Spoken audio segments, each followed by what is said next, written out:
Hello, if you want to watch exclusive lemon content on What If Naruto, then go to my Boosty. The first link in the description here contains such hot stories for adults, such as What If Naruto was a daddy for Sarada, or Kushina and Mikoto vulgar Naruto mommies. Follow the link and enjoy. I'm waiting for you. The Sandaime was surprised that Naruto hated so few people with how much he was tortured and mistreated in the village. But he was not surprised that Naruto started hating Tora.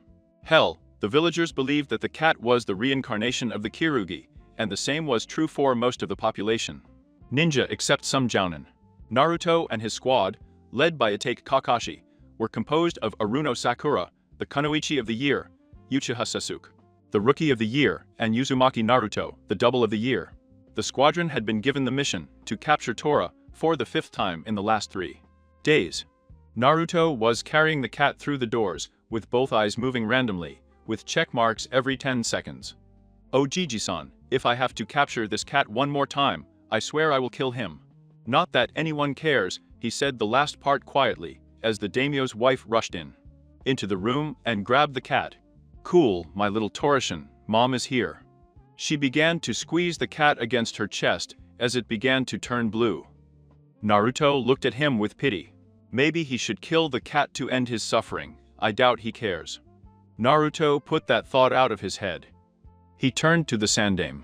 He felt an inexplicable desire to demand a higher-ranked mission, but he wanted to give the Sandaime a break. Hell, the old man was more like family than like an Okage. Naruto lowered his gaze for a second as he thought about his family, then he began to grit his teeth and clench his fist. Without realizing that the other was looking at him. Sakura was looking at the dobe with worried curiosity. She had never seen him, so it happened to the blonde cow. She banished these thoughts and looked back at Sasuke, who was having similar thoughts. Sasuke stared at the clenched fist before he started to relax. What about the dobe? It doesn't matter. Sasuke then went back to meditating. Kakashi looked at his blonde student, with a barely perceptible amount of pain in his eyes, T-phalescence, and again. Kakashi reread his book, hoping it would drown out his thoughts of pain. Sarutobi was watching the blonde, thinking about what he was about to do. Team 7 had completed enough missions to qualify for a C rank, but also had to deal with what he was about to do to Naruto. Maybe this is not the best idea. Sarutobi began to think about the conversation that he had last night. Flashback scene. Sarutobi Irizen was talking to a woman in the middle of a storm. She had asked him to meet her there to do her a favor. There was no problem finding her there, the problem was the favor. "Kusina, I know how much you want this, but please, I'm begging you, Sarutobi. I just want to make it up to him for what I did." Sarutobi shook his head. "Kusina, even if she was able to do it, it would have to be under strict conditions. Even after fulfilling them, there is no guarantee that he will listen to me." Kusina lowered her head. "I know, but I can still try, please, I've never asked you. Nothing more, please, just give me this opportunity." Sarutobi looked at Kusina. She was absolutely pitiful. She was begging on her hands and knees in the middle of a storm. She really wanted it. Sarutobi grabbed her face and started massaging her temples. He had 2 options left. Do what he asked, and maybe give him a chance to make a comeback. Or refuse, and let her slip into depression. Most leaders would choose the first option without a second thought if they didn't know about the past that they both shared. He sighed, Saratev, and looked at the red-haired supplicant. "I'm getting too old for this." "All right, Kusina. But you already know the terms of our agreement." Kusina smiled broadly and nodded. "Thank you, Sandaime-sama." She got up and ran back home, getting ready for the next day. Sarutobi took out his pipe and placed a small amount of tobacco in it before lighting it with a Kal Jutsu. "I wonder if I made the right decision." Naruto Sarutobi turned around and started walking towards the Okage Tower, getting ready for the next day. End of the flashback. Since then, he's been dreading the moment he dropped the bombshell on the young blonde, especially after what happened. But he couldn't rescind the deal at the last minute. He had no choice, a deal is a deal. Okay, Team 7. This team stopped what they were doing and turned to the Okage. "I am pleased to announce that you have completed the necessary missions to get a C rank." "Yata, finally a C rank, it's time for me to show my awesome skills." Sarutobi watched Naruto cheer on his team to finally reach the C rank. It was now or never. "Actually, Naruto, you're not going to rank C. What? Are you serious, or Gigi?" Naruto was very depressed about not being able to achieve a C rank with his team. Ha yeah, Naruto could never be ready for a C rank, could he, Sasuke-kun? Sakura looked at her lover, who was smiling smugly. The dobe will probably stick with a rank mission that he won't be able to screw up. Sasuke continued to smile with sarcasm at the blonde's misfortune. Kakashi was trying to calm Naruto down. Naruto, I'm sure the Hokage has a good reason for withdrawing you from the mission. Kakashi was about to continue reasoning with the blonde. Yes, he probably thinks that the latter can't handle anything above the C rank. Team 7 turned to see Inuzuka Kiba enter with his friends and their sensei, Yuga and Nata, Aburame Shino, and his sensei Yui Kurinari. Naruto growled at the Inuzuka heir. Kakashi tried to calm him down when the door opened and Shikamaru and his squad appeared. Ugh, how problematic is this? They can't go a day without trying to rip each other's heads off. Naruto just pouted his usual way while Kiva teased. And Mata tried to play the peacemaker. Nope, Kiva-kun, we don't need to piss everyone off. Kiva looked at her longtime friend and sighed. She always knew what to do, hell, they were friends since before the academy. And he had tried many times to encourage her to ask Naruto out. Kiva looked at the blonde, wondering how he could be so clueless. And Nata-san raises valid arguments, Kiva. If we try to further instigate our comrades, we will only increase the current tension between our groups. Everyone seemed confused, until Iruka, who was looking at Naruto's file, wondered why he couldn't reach the C rank with his team. Shino means that we should be kinder to our comrades, so that they in turn will be kind to you. Everyone nodded at Iruka's explanation, without noticing the tension reflected in his eyes. Why can't Naruto be allowed to do a simple C rank mission? Naruto may be the last, but worse students have come out of the academy. What are you thinking, Sarutobi? His musings were interrupted by the Sandaime actually speaking. Naruto will have a higher-ranked mission than D. Everyone seemed confused for a moment, but Naruto got excited right away. Great! I can do a C-rank mission by myself. Naruto started jumping like an idiot, while everyone had different reactions in their head. Naruto-kun, I'm so happy for you. Man, how lucky, and in my pack I only have to deal with ranks of well, at least I have good pack mates. Intriguing. Troubled blonde. Mosca, wow. That blonde idiot, a C rank in his own right. I have to work harder to impress Sasuke-kun, the dobe, no way. I shouldn't have a mission just for him. That cow, he shouldn't have a mission just for him. Sasuke-kun should have that mission. Chashinaro is Kakashi's student by no means. I was expecting Sasuke but not Naruto. How are you doing, Dad? Naruto, something tells me that things are going to go wrong, and fast. Well, let's go back to Ichika or Tsuchira. What a naughty girl. Iruka was looking at the Sandaime in shock. Sandaime-sama, I understand that Naruto has good skills, but I doubt that he will be able to complete a C rank on his own. Sarutobi turned his head towards Iruka. Naruto was specially selected by the customer, and this rank. What? Sandaime-sama, Naruto is just a genin. I doubt he could handle a mission of that caliber on his own. Naruto just kept jumping back and forth when he heard that he was going to an range before he stopped. Great, I'm going to an rank, I'm going to pack. Naruto was about to run towards the door when Sarutobi stopped him. Actually, Naruto, the mission is in the village. Naruto turned to Sarutobi and came back. So when I will meet the customer Sandaime-sama, Naruto decided to be respectful to the old man without knowing what he was about to do. Sarutobi was about to call for the customer Sandaime-sama to come in. Everyone turned their heads towards the door and saw Anko Mitarashi. A redhead is arguing with a drunk. Ha! Everyone turned their heads and saw Naruto with wide eyes and a considerable dose of hatred and fear in the gaze. It can't be her. No, it can't be, or Gigi wouldn't do it. So that's the game you're playing. Naruto gritted his teeth and slowly turned his head towards Sarutobi, realizing what he was trying to do again. Who is the client? Naruto asked with a barely contained aggressiveness and a small release from here. Everyone was surprised by the new aggressiveness contained in the blonde. Sarutobi sighed before screaming. What's the matter? Naruto was about to ask again when he heard the door open. He turned his head and saw an old man enter with a serving bottle. He looked at them with disappointment, But he didn't mind that. What mattered to him was the next person who entered the room. Everyone was stunned when they saw the next person who came in. She was Namikaze Kusina, widow of the Yondaime. She was the most wanted bachelorette in all of Konoha. She was also the most dangerous kunoichi in the Fire Country and most of the elemental nations. They noticed that no one else was coming, so they assumed she was the customer. Especially since she was the only one who had enough money to pay for an rank mission. Naruto-kun, how lucky is the dog?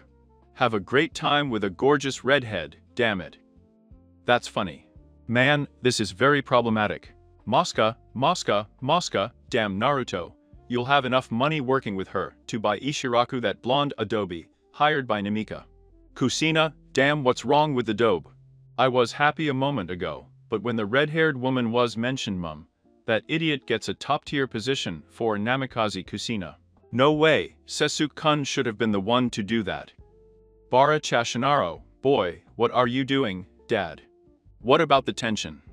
I wonder, Sarutobi began to speak. Team 7, minus Naruto, will escort Tazuna to the Land of Waves, and Naruto Uzumaki will perform a rank mission. To Paranamikaze Kusina. Naomi. Sarutobi immediately fell down when he felt a huge explosion of murderous intent emanating from the blonde. The blonde turned his head towards Sarutobi, anger reflected in his eyes. What the hell, Sarutobi? I made it clear to you years ago that I want nothing to do with that woman. Sarutobi wanted to talk. Don't interrupt me, man. I made it very clear that I didn't. I will never approach her again, and here you are, assigning me a mission that forces me to be close to her. I remember our agreement, Saruto, and I doubt you've forgotten. Everyone was confused as Kusina started crying. Please, Naruto. Kusina let more tears fall with every passing second. I will not accept the mission, Saruto, and I will do rank missions of the rest of my life. I will surrender my shinobi license and kiss Sasuke again before I turn my head towards Kusina. To do anything for her. The killer instinct began to slowly subside. Naruto then turned his head towards Sarutobi. Where do I see you for the sea range? Sarutobi sighed before speaking. Naruto, I assigned you this mission, come on in, I'm not going to do anything for her. There's something you don't understand. Sarutobi sighed knowing that there was no way to convince the blonde. Team 7, including Naruto, will meet at the front door at noon tomorrow. You are dismissed. Naruto turned around and walked past the genin, all with the same question. What could he have done to deserve this amount of hate? They watched as the blonde man walked past Kusina. They watched as Kusina grabbed him by the shoulder. From Kusina's view, Kusina had several thoughts in her head. Please don't, Naruto. I'm begging you, no please, accept the mission. He watched as Sarutobi resigned himself and withdrew it. No please, no please. Kusina watched Naruto pass between the genis. Did you really hate me that much? Naruto walked past her. I can't let it end like this. He grabbed Naruto's shoulder, general point of view. Naruto stopped in his tracks and growled. Let go of me, Namikaze. She didn't let go. Naruto reached for his kunai bag, surprising everyone but the sandaime in the room. Naruto was about to grab a crib, and when Kusina fell to the ground. Naruto, please, I'm begging you. I know what I did to you was wrong, and you have every right to hate me. Kusina looked at Naruto. But please, my Sochi, I beg you, give me a chance to redeem myself.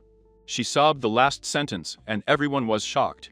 And Nata had her eyes wide open. Kiba was in shock beyond belief. Shino really showed some emotion, and he didn't stop talking. Choji stopped eating, Shikamaru's jaw dropped, Sasuke and Sakura were stuttering, everyone. They had the same thought, it's their son. Naruto looked at the pleading Kusina, closed his eyes and sighed. Kusina smiled, and was about to hug her son, but she was surprised when his eyes opened, and revealed absolute hatred. But she was even more surprised by what followed. Hit. He fell to the ground clutching his cheek. Then she looked up and saw the hateful eyes of her son, who clenched his teeth. You lost the right to call me your Sochi long ago. Naruto turned to the door and kicked it open, unaware of the shocked expressions that followed him. Meanwhile, Kusina was sobbing to herself as she clutched her cheek. I'm sorry, I'm sorry, I'm sorry. He kept repeating that phrase in his head as he walked out of the mission office. Meanwhile, the Jennings were in shock. Naruto just gave Namikaze a sketch in the head, and to top it off, the woman was his mother. What the hell happened? Kiva was gritting his teeth. That's his mom, damn a son, he doesn't hit his mom, especially when they are so vulnerable. And Nata was shaking. Naruto, what did your mother do to you to make you hate her so much? Shino couldn't even comprehend what was happening. That was his mother, she was begging on her knees, and he enjoyed her. And No and Sakura had the same thought. In Naruto Baka, because Choji was having the same thought as his best friend. More than just troublesome, Sasuke was gritting his teeth. He still has his mother, and that bastard treats her like that. No one looked at the Sandame looking. The portrait of Yondaime, Naruto's father, forgive my friend for failing your son. He went back to his paperwork. Naruto was packing for the C rank, and boy was he pissed. Damn, or he's trying to match me up with that woman. He knows we have a deal, so why the hell did he try? Naruto continued to pack his materials. I had everything ready for the mission. Now all that was left was to wait. Naruto looked out the broken window. It was dark, so he decided to sleep. Naruto got into bed not knowing what day would come tomorrow. The next day, Naruto arrived at the front door about an hour after they were asked. As he approached, he saw that Tazuna was sitting there with Sasuke and Sakura Rayos. I didn't want to deal with them right now. Naruto kept walking, but he made sure to stay away from the other two, and that no one could see him. He waited another hour for Susense to appear, and after an hour, Kakashi finally appeared. Hey guys, have any of you seen Naruto? He's usually here. Sasuke snorted in disgust at the mention of the blonde, while Sakura simply shook her head. I'm here, sensei. Everyone turned around and saw Naruto standing in the shadows. He came out of them with his usual smile. Sasuke looked at him with contempt and walked up to him. Then, Sasuke grabbed Naruto by the shirt and pulled him closer to his face. What the hell was that prank you pulled yesterday? You gave a sketch to your own mother, and on top of that too. Sasuke instantly stopped ranting when he felt Naruto starting to grab his wrist. Surprisingly, Naruto was holding him tightly, and how it hurt. Naruto looked into his eyes, and I could have sworn his eyes lit up for an instant. She's not my mother, I understand. He pushed Sasuke and walked past him. Sasuke was about to grab Naruto when Kakashi stopped him. Sasuke, I think it would be better if you left Naruto alone. Kakashi returned to the front of the group, while Sasuke stared at Naruto's back. All right team, go ahead. Naruto walked behind Kakashi, while Asuke and Sakura occupied the rear guard, both looking at the blonde's back. Undisclosed location. Let me get this straight, you want me to capture a brat. And you're willing to pay double what I usually ask for a mission like this, that's all covered. Zabuza had been contacted by someone in Konoha, and was doing business with him. Yes, I want him alive, and I'm willing to pay double. If it gets complicated, I'll triple it. Zabuza gasped at his client's request, but he smiled smugly and planned to himself. With so much money I will be able to gather enough followers to defeat the Mizukage. It seems that soon I will be Mizukage. Zabuza smiled, and replied, deal done Namikaze-sama. Zabuza left the inn where Kusina had asked her to meet. His apprentice Aku was waiting outside, petting his bunny. Kusina stayed in the room while she rummaged through her bag. He finally found what he was looking for. He pulled out a portrait holder with a picture of Uzumaki Naruto, his son. He stroked the whisker marks on her cheeks. Osoki cried as she pressed the photo to her chest, crying for the son who hated her 3 days later with Team 7 Sasuke. He had tried to talk to Naruto about his mother on numerous occasions, but each attempt turned out to be completely useless. Naruto even refused Sakura's requests for answers. Kakashi had to take them away from Naruto every time he was about to go crazy with them. Now he was trying to make sure Naruto didn't explode with Sasuke's annoyance. Damn Naruto, she's your mother, why did you do that? Naruto stared at Sasuke. Shut up. Naruto started to clench his fists. Naruto, answer me. You slapped her, and she was begging on her knees. You are so pathetic to have to slap a vulnerable mother. Sasuke was releasing a little ki, but it was nothing compared to the accumulated ki that the blonde guy was releasing. Shut up. Naruto's pupils began to dilate and form like slits, but no one noticed. Tobe, you say you're an orphan, but you still have a living family. What the hell, man? You should be hugging your mom crunch. Sasuke immediately fell when a fist hit his nose, breaking his cartilage. Kakashi managed to prevent Sasuke from falling, while Tazuna dropped his serving bottle. Sakura ran to Sasuke and started selling his nose. Naruto, what the hell? Sasuke just wanted to know something. Naruto looked at Sakura with a slight murderous intent, making her shut up instantly. Don't worry, Sakura, I'm not in the mood for your screams. He turned around and continued walking towards the time. After healing Sasuke's nose, Sakura kept a good distance from the blonde, afraid of provoking his anger. Sasuke simply glared at Naruto. Kakashi was making sure Naruto didn't go crazy. Tazuna was trying to stay calm. No one noticed the two ninjas following them. The demon brothers, Mizu and Gozu, were keeping an eye on their targets. Gato had hired his teacher Momoki Zabuza, who asked them to eliminate the bridge builder Tazuna. While another client, Namikaze Kasina, wanted them to capture a blonde brat alive, they would only get paid if he was alive. Brother Mizu, should we attack now? Mizu looked at his brother. No, brother Gozu, we will attack when they are vulnerable. They both looked at each other and said, okay. Then they left, waiting for the moment to attack. That night, Naruto was on night watch. He had tried to ignore Sasuke and Sakura talking about him behind his back, but every passing second, they called him moody. What the hell? Those two have no idea what has happened to him in life, so they had no right to judge him. He sighed as he looked at the fire. He did not notice that the old man was watching him. Tazuna thought that the blonde would be afraid of his own shadow when he saw the gaki, but seeing him slap his mother like that, she wondered how much he knew about the blonde. She decided to talk to him to see what was going on. Hey, brat. Naruto looked at him, visibly upset.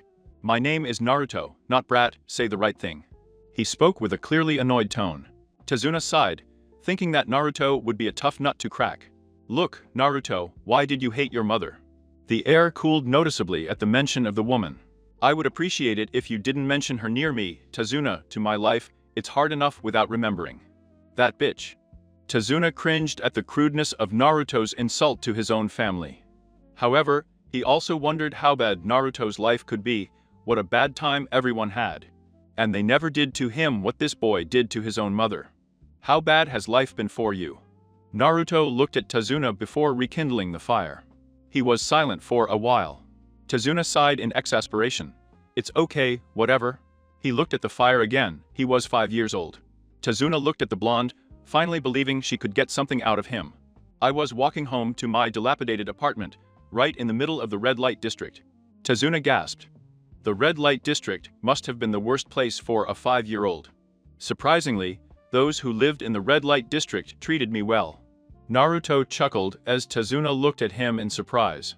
Can you imagine the most despicable criminals in Konoha, the worst of all, were the only ones who treated me like a human being? Tazuna was visibly shaken. I was walking home from Ojihi-san's office. I had just enrolled in the Ninja Academy. I wanted to join the Ninja Corps so bad it hurt. Naruto lowered his gaze at that moment. But I was going through the shinobi sector, what was I thinking? He brought his knees to his chest, while Tazuna visibly shrank. A couple of ambos usually just glare at me, they were drunk as crazy. As soon as they saw me, they started chasing me through the streets. After a while, I found myself at a dead end. Naruto let out a few tears before swallowing and continued. They tied me up and beat me until I almost submitted, but because of a curse put on me by my own father, I have no scars. They wanted to leave me an indelible mark of showing the demon child who rules. Tazuna was shaking at that moment as Naruto started to take off his jacket and shirt. Most people think I suck at genjutsu, and they're right, but that's only because I have to wear it always. Naruto made some hand stamps. The genjutsu I use, I spent 3 months reading genjutsu scrolls to create it. All so that it could not be detected, dissipated, or copied. Naruto finished the hand seals, while his hand glowed blue, then ran it over an area of his chest. The permanent mark left on me was incredibly painful. They used a katen jutsu to warm a cradle, and after that to charge it with chakra. It was taped to my chest. But because of my curse it kept healing, so they kept recording it for what seemed like hours. Until one of them decided that it would leave a more lasting mark, burning my flesh, and then using a cradle and ice cream to record it. That was my fourth permanent scar. Tazuna looked at the area that Naruto indicated. Right in the area that seemed to have been set on fire with a blowtorch, and then quickly cooled, was the killer box. Tazuna also noticed that there was another scar that crossed the kanji. The village slut found me, took me to the brothel where they dressed my wounds. Many nights they would take me to the brothel to treat my wounds and injuries. Hell, some even offered me a bit of fun as I got older. Naruto became depressed immediately afterwards. They were the only friends and family I had. Over time, I became friends with the bums in the village, the criminals. Hell, I even became friends with some guys who shouldn't be in Konoha. I help them, and all I ask is that they hide my secret. Naruto started the fire again. Tazuna looked at the blonde. Why are you hiding them? Naruto scoffed, looking at him with an impassive look before answering what a pity. Naruto got up, but Tazuna stopped him. What do you mean by hiding it out of pity? Naruto turned to the old man. I hate compassion. I hate her more than anything else. Every time I see that pathetic look in someone's eyes, it disgusts me. Compassion won't heal my scars, won't restore my innocence, won't heal what that bitch did to me. I don't like compassion, Tazuna. Naruto stared him straight in the eyes. It has never been of any use to me. Naruto passed by Tazuna, but had to jump back when some needles went through his head, almost grazing him. Naruto turned his head and saw two mist ninjas with blowpipes. They both had some kind of huge claw attached by a sharp chain. They wore masks to hide the bottom half of their red ones. Naruto turned his head towards Tazuna. Tazuna, wake up the others. I'll stop them. Naruto turned to the two mist ninjas who were chatting with each other. The blonde brat should be captured alive, but the bridge builder should be killed, said the one with the two horns on the headband. If you kill the bridge builder, I'll subdue the boy. The two made a strange motion with their claws before the chains parted. One ran towards Tazuna, while the other ran towards Naruto with a syringe in his hand. Naruto was confused because one of them had a syringe. He didn't have time to think about it, because he had to dodge a blow from the man who would have seriously injured him. He ducked him, while throwing a claw at him, towards where his head would have been. Naruto bent down to feel the syringe enter his arm as the fluid began to run through his body. Naruto began to feel extremely sleepy, as the last thing he saw was someone kicking the fog ninja in the face. With Kakashi. Kakashi had tied up the two assailants and managed to lift Naruto up. She looked him up and down and sighed. He had been given a high dose of tranquilizer, but why? Kakashi immediately turned his head towards Tazuna. You have a lot of explanations to give, Tazuna-san. Tazuna looked embarrassed for a moment before sighing. Okay, look, this is what's going on, insert sad story here. Kakashi wrinkled his forehead, wondering what the hell was going on. According to Tazuna's story, Gato wasn't going after Naruto then, because the demon brothers tried so hard to calm him down, when they could have easily killed him. Kakashi observed that Naruto wouldn't wake up for a while. Now I had to decide if they would continue with the mission. Well, guys, what do you think? Do you want to continue with the mission? Sasuke looked at his hands for a moment before smiling smugly. Yeah, like I'm gonna take the piss out of the dope for not continuing the mission. Sakura looked at Sasuke and then at Naruto. After a moment, he replied, yes, I don't want the fact that we let him die to affect me. Kakashi nodded and picked up Naruto. Sakura was confused for a moment. Sensei, don't you think Naruto would have an opinion on this? Kakashi smiled at Sakura. Sakura, we could face 100 missing East rank ninjas and Naruto would still want to continue the mission. I don't think I'll have a problem continuing if we're only going to fight a few jounin. Sakura nodded approvingly as Sasuke continued to glare at Naruto. Kakashi sighed in exasperation. If Sasuke knew what his mother did to him, he would completely agree with everything Naruto did to him. Kakashi sighed at the thought and started walking, followed by Tazuna and his team. A day later, location undisclosed. How the hell could you not have killed the bridge builder and captured a genin as green as a grasshopper's ass? The demon brothers cowered in fear before Zabuza. After Kakashi and his team left, they managed to cut the ropes so they could inform their master, and boy was he furious. Zabuza-sama, please.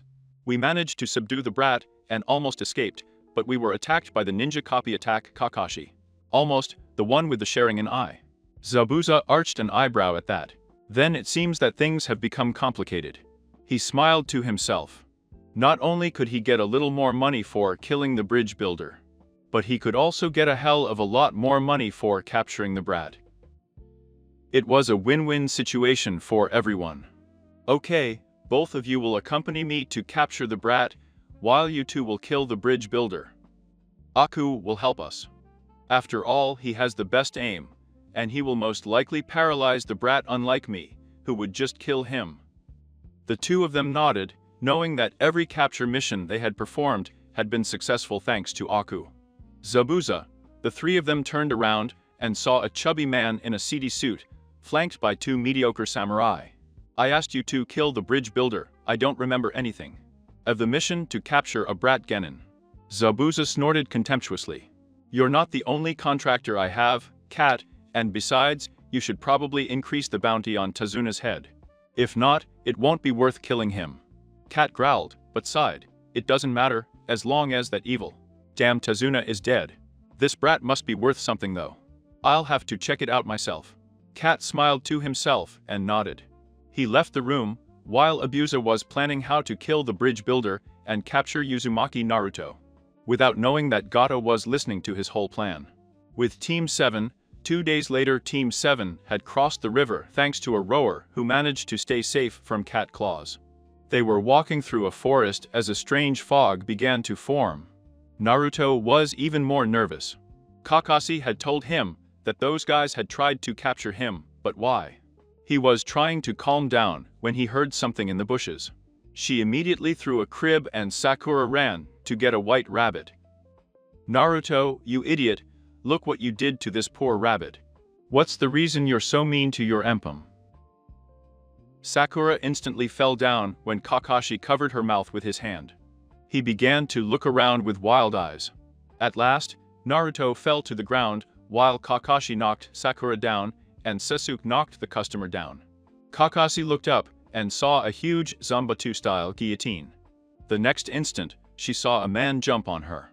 He was wearing shinobi-style pants, a bunch of bandages covering his mouth, and a pair of arm warmers. Kakashi opened his eyes wide when he realized who he was. Momoki Zabuza, ex-Kirin, head of covert operations of Ambu, one of the 7 swordsmen of the mist. Known in the elemental countries as the Kirigakure no Ki-gen. What a pleasant surprise. Kakashi got into a fighting position as Sasuke started to get up.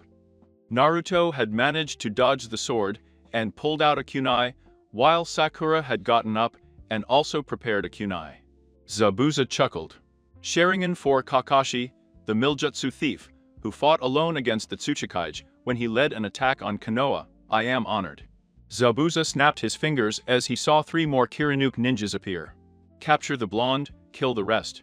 The one wearing the ninja hunter mask ran towards the blonde one, while Zabuza did a backflip and grabbed his sword. He turned his head towards Kakashi as the demon brothers ran towards Sasuke and Sakura. Zabuza plucked the sword from the tree and brandished it at Kakashi. Naruto watched as the one wearing the ninja hunter mask charged at him, with only one thought in his head. What do they want from me? Naruto ducked as the nuclear ninja threw a shower of needles at him in Bon. Naruto threw a kunai at the ninja, while he was drawing a kunai knife, lunging at him. Team 7 had crossed the river thanks to a rower who managed to stay safe from cat claws. They were walking through a forest as a strange fog began to form. Naruto was even more nervous. Kakashi had told him that those guys had tried to capture him, but why? He was trying to calm down when he heard something in the bushes. She immediately threw a crib and Sakura ran to a white rabbit. Naruto, you idiot, look what you did to this poor rabbit. No wonder you're so mean to your empom. Sakura instantly fell down when Kakashi covered her mouth with his hand. He began to look around with wild eyes.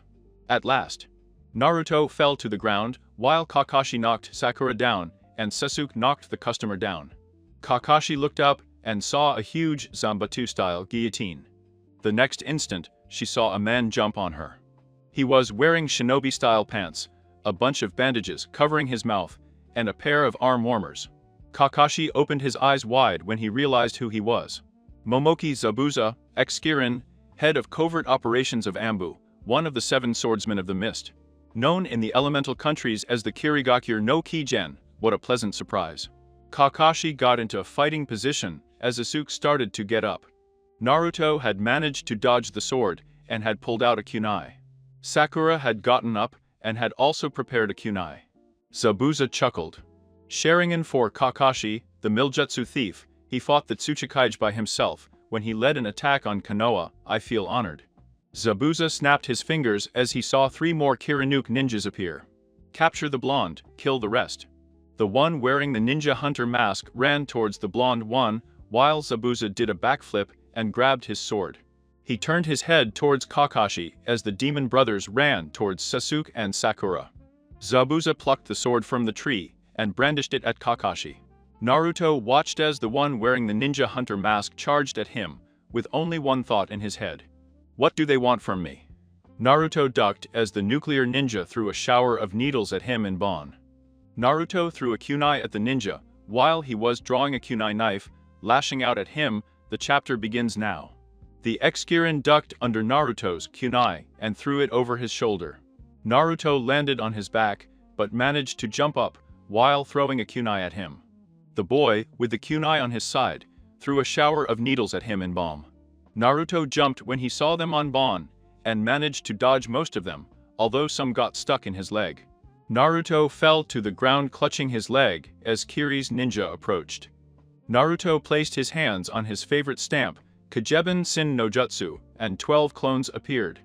They all charged at the ninja as Naruto started to rip the Zenbon out of his leg. Shit! Why the hell are they trying to capture me?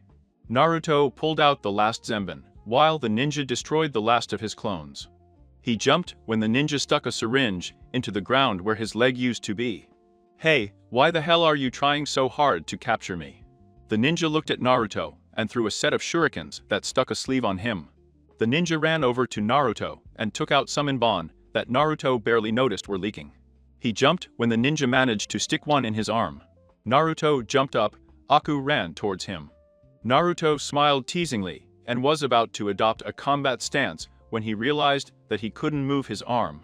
He panicked and had to dodge Aku, but ended up tripping as he felt numbness. The ninja turned to Naruto. I see the poison is taking effect. The ninja took off his mask, revealing a very effeminate face. Naruto screamed. Poison, what poison? The ninja pulled out a piece of rope while walking towards Naruto. I extracted this venom from a kind of snake. They paralyze their prey and then eat them alive. A small dose can leave a human without feeling in the extremities.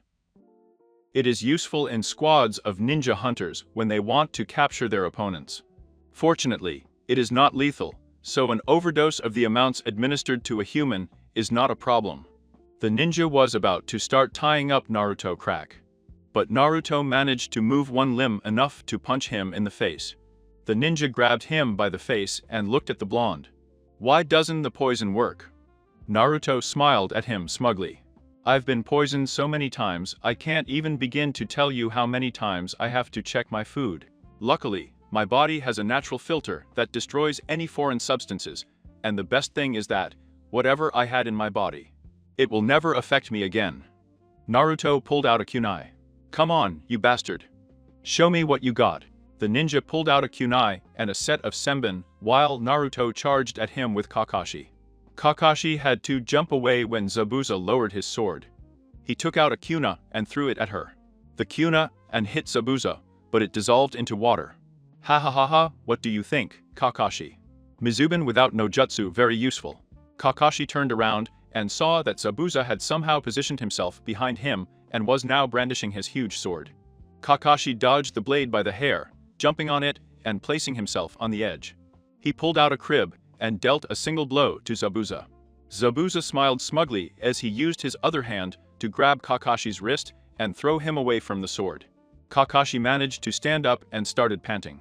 Damn, Zabuza is clearly going after Naruto that he wants with him. I can't waste any time. These guys are clearly more skilled than Sasuke, Sakura or Naruto. It's time to bring it up.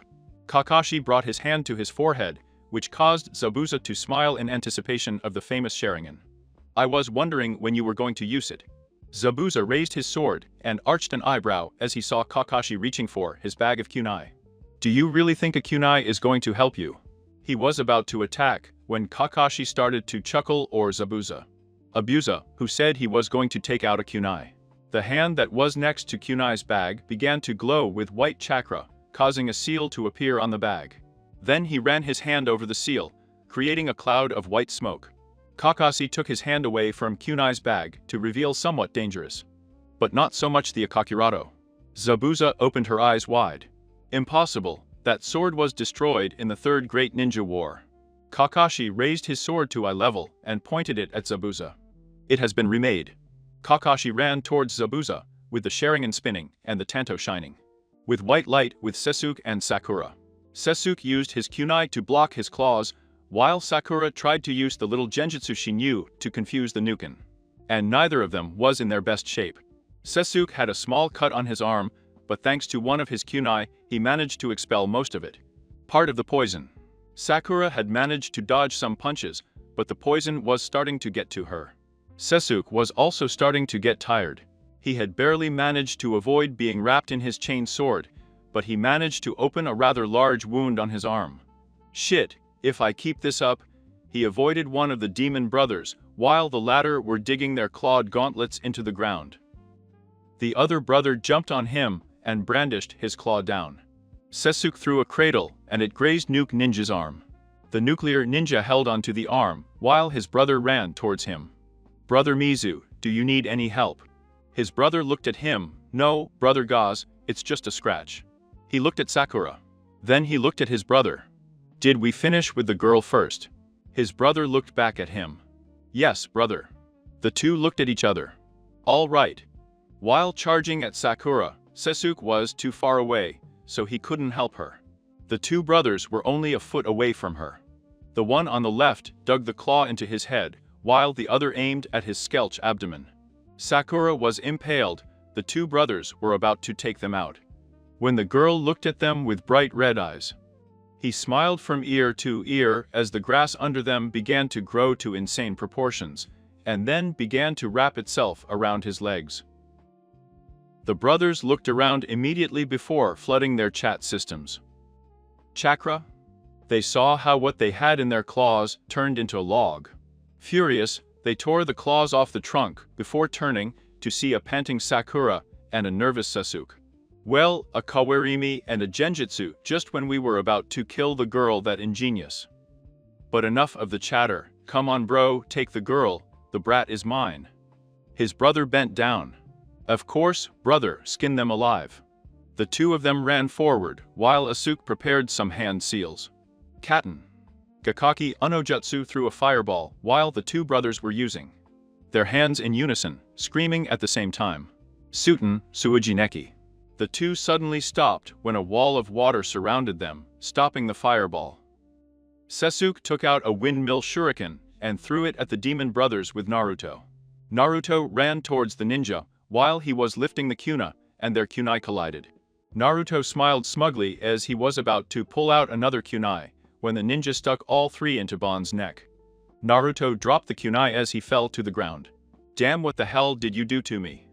The man looked at Naruto. I drilled some of your Naru power stations. The first senbon connected to your primary movement nerves, the second senbon connected to your primary chakra network, and the last senbon connected to your central command system.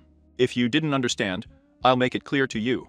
Turn off your ability to move, turn off your ability to use your own chakra, and I also made you unconscious in the next few seconds. Boom. The man looked at Naruto as he lost consciousness. Now to get rid of those other pests. The man walked away without realizing the mistake he had made. Mental landscape. A pair of red eyes observed Naruto unconscious. Feel. A huge mocking smile appeared under the glowing red orbs. Looks like my container needs my help, what a joy. A surge of crimson chakra flowed over the blonde as the demon smiled tauntingly. You should thank your father for locking me up in a midget like you. Naruto's eyes snapped open, revealing crimson orbs. The Kyuubi was in control for now outside. The nuclear ninja was about to retreat to help fight Sasuke and Sakura when he felt a massive chakra buildup. But it wasn't just any chakra. He turned around and saw that a crimson aura. He was starting to surround Naruto's body. He watched as the blonde man got up from the ground. He watched more closely as the whisker marks on his face deepened. Her nails were spreading and turning into claws. He slowly raised his head and growled, showing huge fangs sticking out of his mouth. Naruto suddenly opened his eyes, revealing red and torn eyes. The nuclear ninja started sweating and shaking, while the blonde guy growled at him. Naruto turned his head back and let out a deafening roar. The mere sound of the roar sent a wave of pure chakra to the Nukenin and his comrades. With Kakashi was thrown backwards along with Zabuza when a huge wave of chakra went through the trees, forcing his Kirigakure no Jutsu to dissipate. Kakashi was stunned to recognize the disgusting chakra. My god, the nine-tailed fox has let go. That's too bad.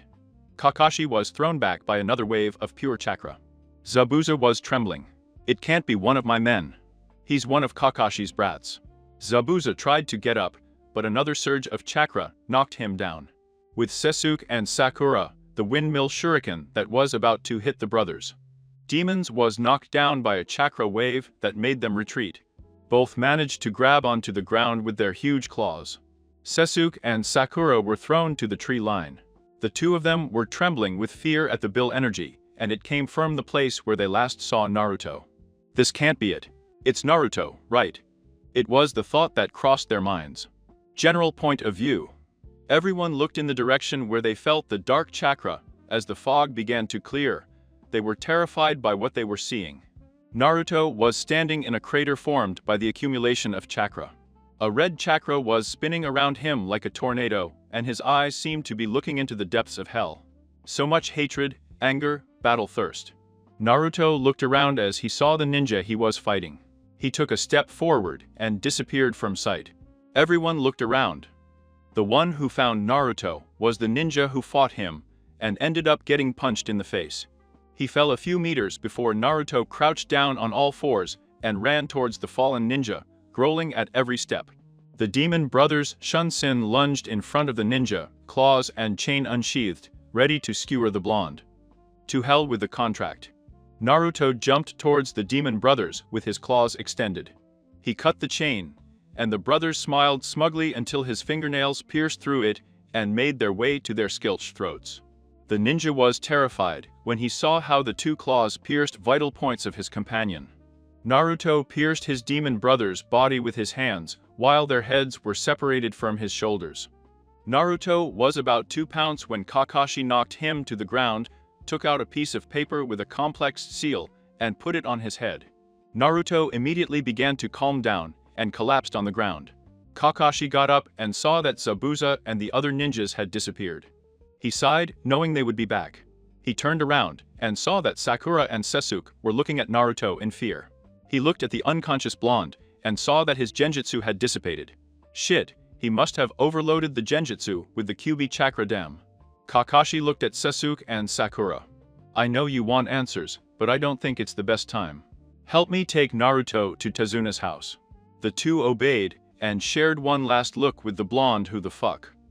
I've never seen such serious scars, those scars, so, oh my god, Bara, you're telling me, damn Sasuke, he picked up Naruto. While Akura found Tazuna hiding in the bushes. They left for Tazuna with questions in their heads. A few hours later with Kasina. Kasina was waiting at an inn she had rented to set up a meeting point with Zabuza. I was hoping that Zabuza would be able to take care of Kakashi. As long as she got her son back, she didn't care, she just wanted to hug him. I just wanted to tell him how much I loved him. Kasina looked at the photos in front of her. One was from her husband, Namikaze. Minato grimaced in disgust as she looked at the man for what he did to her son. The other was from her son who hated her. Oh, how they looked so much alike. Naruto was practically a carbon copy of his father. Those blue eyes, that spiky blonde hair, even her facial features. They were the same. Except for those mustache marks. Kusina chuckled as she traced the whisker marks on her son's face. Suddenly, she started to feel butterflies in her stomach as she looked at her son, that cute face. Those beautiful blue eyes that were like a hypnotic pool. She shook her head. Head of those thoughts, what am I thinking? It's my son, I can't have thoughts like that. He decided to label his thoughts as observations. After all, she couldn't really fall in love with her son, could she? Yes, she loved him a little more than most mothers should, but it's not. She was in love with him, wasn't she? Kusina was still stroking the marks on her son's whiskers when she heard a knock at the door. He turned to the door and prepared a small dagger. Come in. The person who came in was a young blonde. She had an attractive figure. He was wearing a standard business suit. He entered the room and sat down opposite Kusina.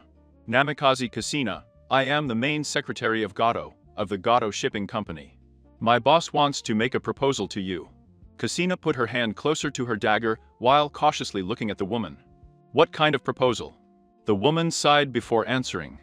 Gato is willing to offer to capture Uzumaki Naruto. Kusina raised an eyebrow at that. Really? And what does that stuck-up pig want in return? The woman cringed at the harsh tone of his voice, but straightened up to continue. Nothing, but he's asking you to terminate your contract with Zabuza. Kusina narrowed her eyes, really? And what would happen if I didn't? The woman sighed as she replied.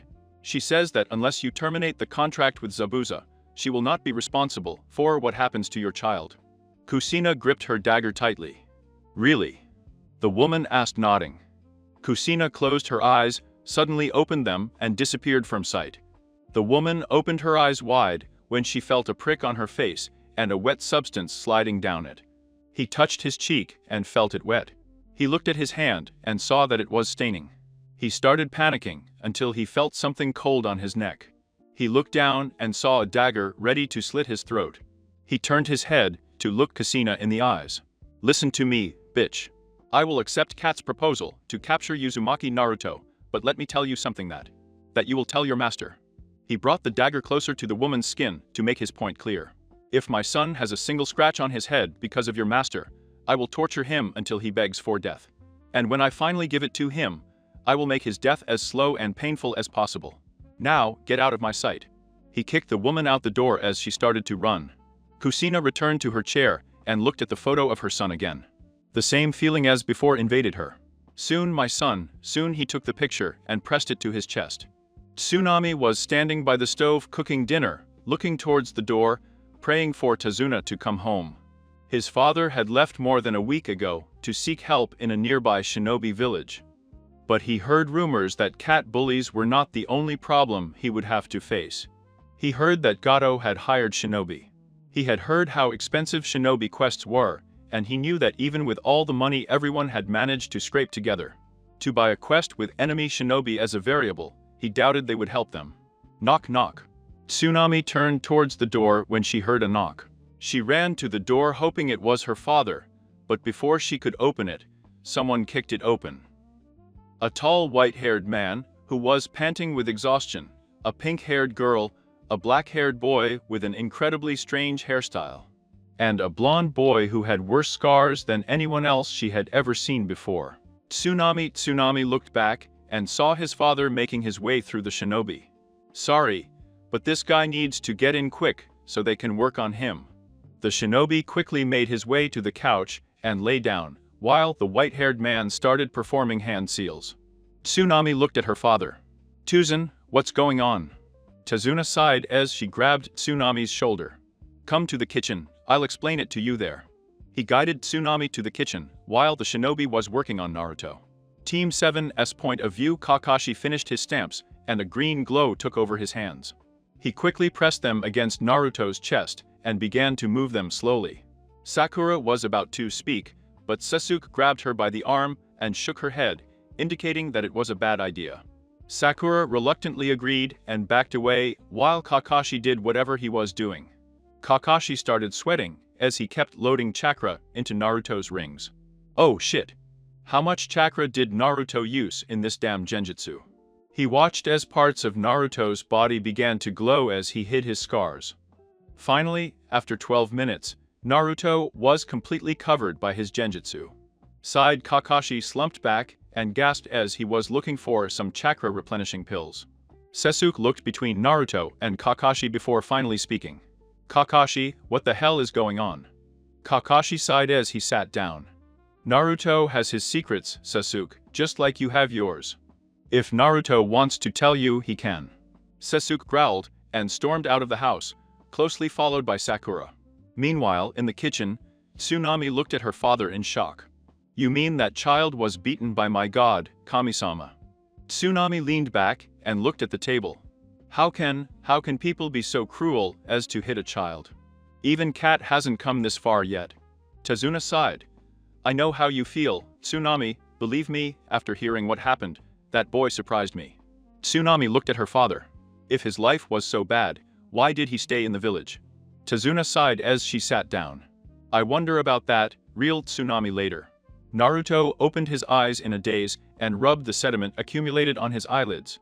He spread his legs over the edge of the sofa where he was lying. Creaking his neck, he sighed. Damn, that hit me. Hello, Naruto suddenly raised his head and saw a beautiful young woman in front of him. She was dressed in civilian clothes and had beautiful black hair. He was carrying a tray with tea and steaming bread. My name is Tsunami, your name is Naruto, right? Naruto nodded his head. Yes, how do you know me? Tsunami smiled softly as she placed the tray in front of Naruto and walked around the table while sitting next to him. My father is your client, thank you for protecting him. If he had died, I don't know how we would have survived. Naruto sighed as he took a cookie. I do not know what to say, I have never been and will never be in that position. He bit the cookie and chewed. While Tsunami poured a cup of tea. Then Tsunami sighed and put down the kettle. Naruto, my father told me how they treated you in Konoha. I was wondering, is it true? Naruto looked at Tsunami and looked down. The beatings, the stares, the crowds were all true. Naruto sighed as he put down the half-eaten cookie. Yes, it is. He got up and walked to the door. I'm going to patrol the area. I'll be back later. Naruto closed the door behind him while Tsunami sighed looking at the ground. With Kusina. Kusina sighed in annoyance as she walked back and forth, muttering to herself, where is she? He should have arrived by now, he growled as he sat down. You better have a good excuse for making me wait so long. Kusina stretched out to get a cup of tea when she heard a knock at the inn door. Come in. The door opened to reveal Zabuza, who was very tired, with Aku following close behind. Namikaze-sama, we are here to inform. Kusina looked at them. Well, then report to me. Zabuza sighed as she sat down. Aku was at her side while watching Kusina. Zabuza leaned forward. Okay, I'll start from the beginning. You asked us to capture and retrieve Uzumaki Naruto, a blonde, blue-eyed genin with mustache marks on his face. And to kill anyone who got in our way. Gozuo Mizu had incapacitated him with a special drug that knocked him unconscious, but Sharingan no Kakashi, a Rangoa honey in the bingo book, managed to subdue them both. After they left, they came and informed me about what happened with the group. Kusina nodded. Yes, go on. Zabuza sighed. After we discussed a plan where my apprentice Aku indicated the one next to him to subdue the target while Mizu, Gozu and I would keep the others busy. However, he gave Kusina a stern look. Kusina raised an eyebrow. However, Zabuza stood up. However, you did not mention that our target was a Hinchiriki. Kusina looked at Zabuza, then took a cup of tea that she had set aside. Yes, but what does that have to do with it? Zabuza released a bunch of murderous intent while screaming. That brat, who you said was a new genius, killed 2 B-rank Chunin ninjas in one fell swoop. If I had known he was a Hinchiriki, I would have. Kusina stood up and glared at him. What would you have done? Kill him, maim him, finish him off quickly. Don't forget, Zabuza, I hired you to capture him alive. If he gets killed, I'll make sure you pay for it. Aku stepped between Kusina and Zabuza. How dare you threaten Zabuza-sama? It's Chin.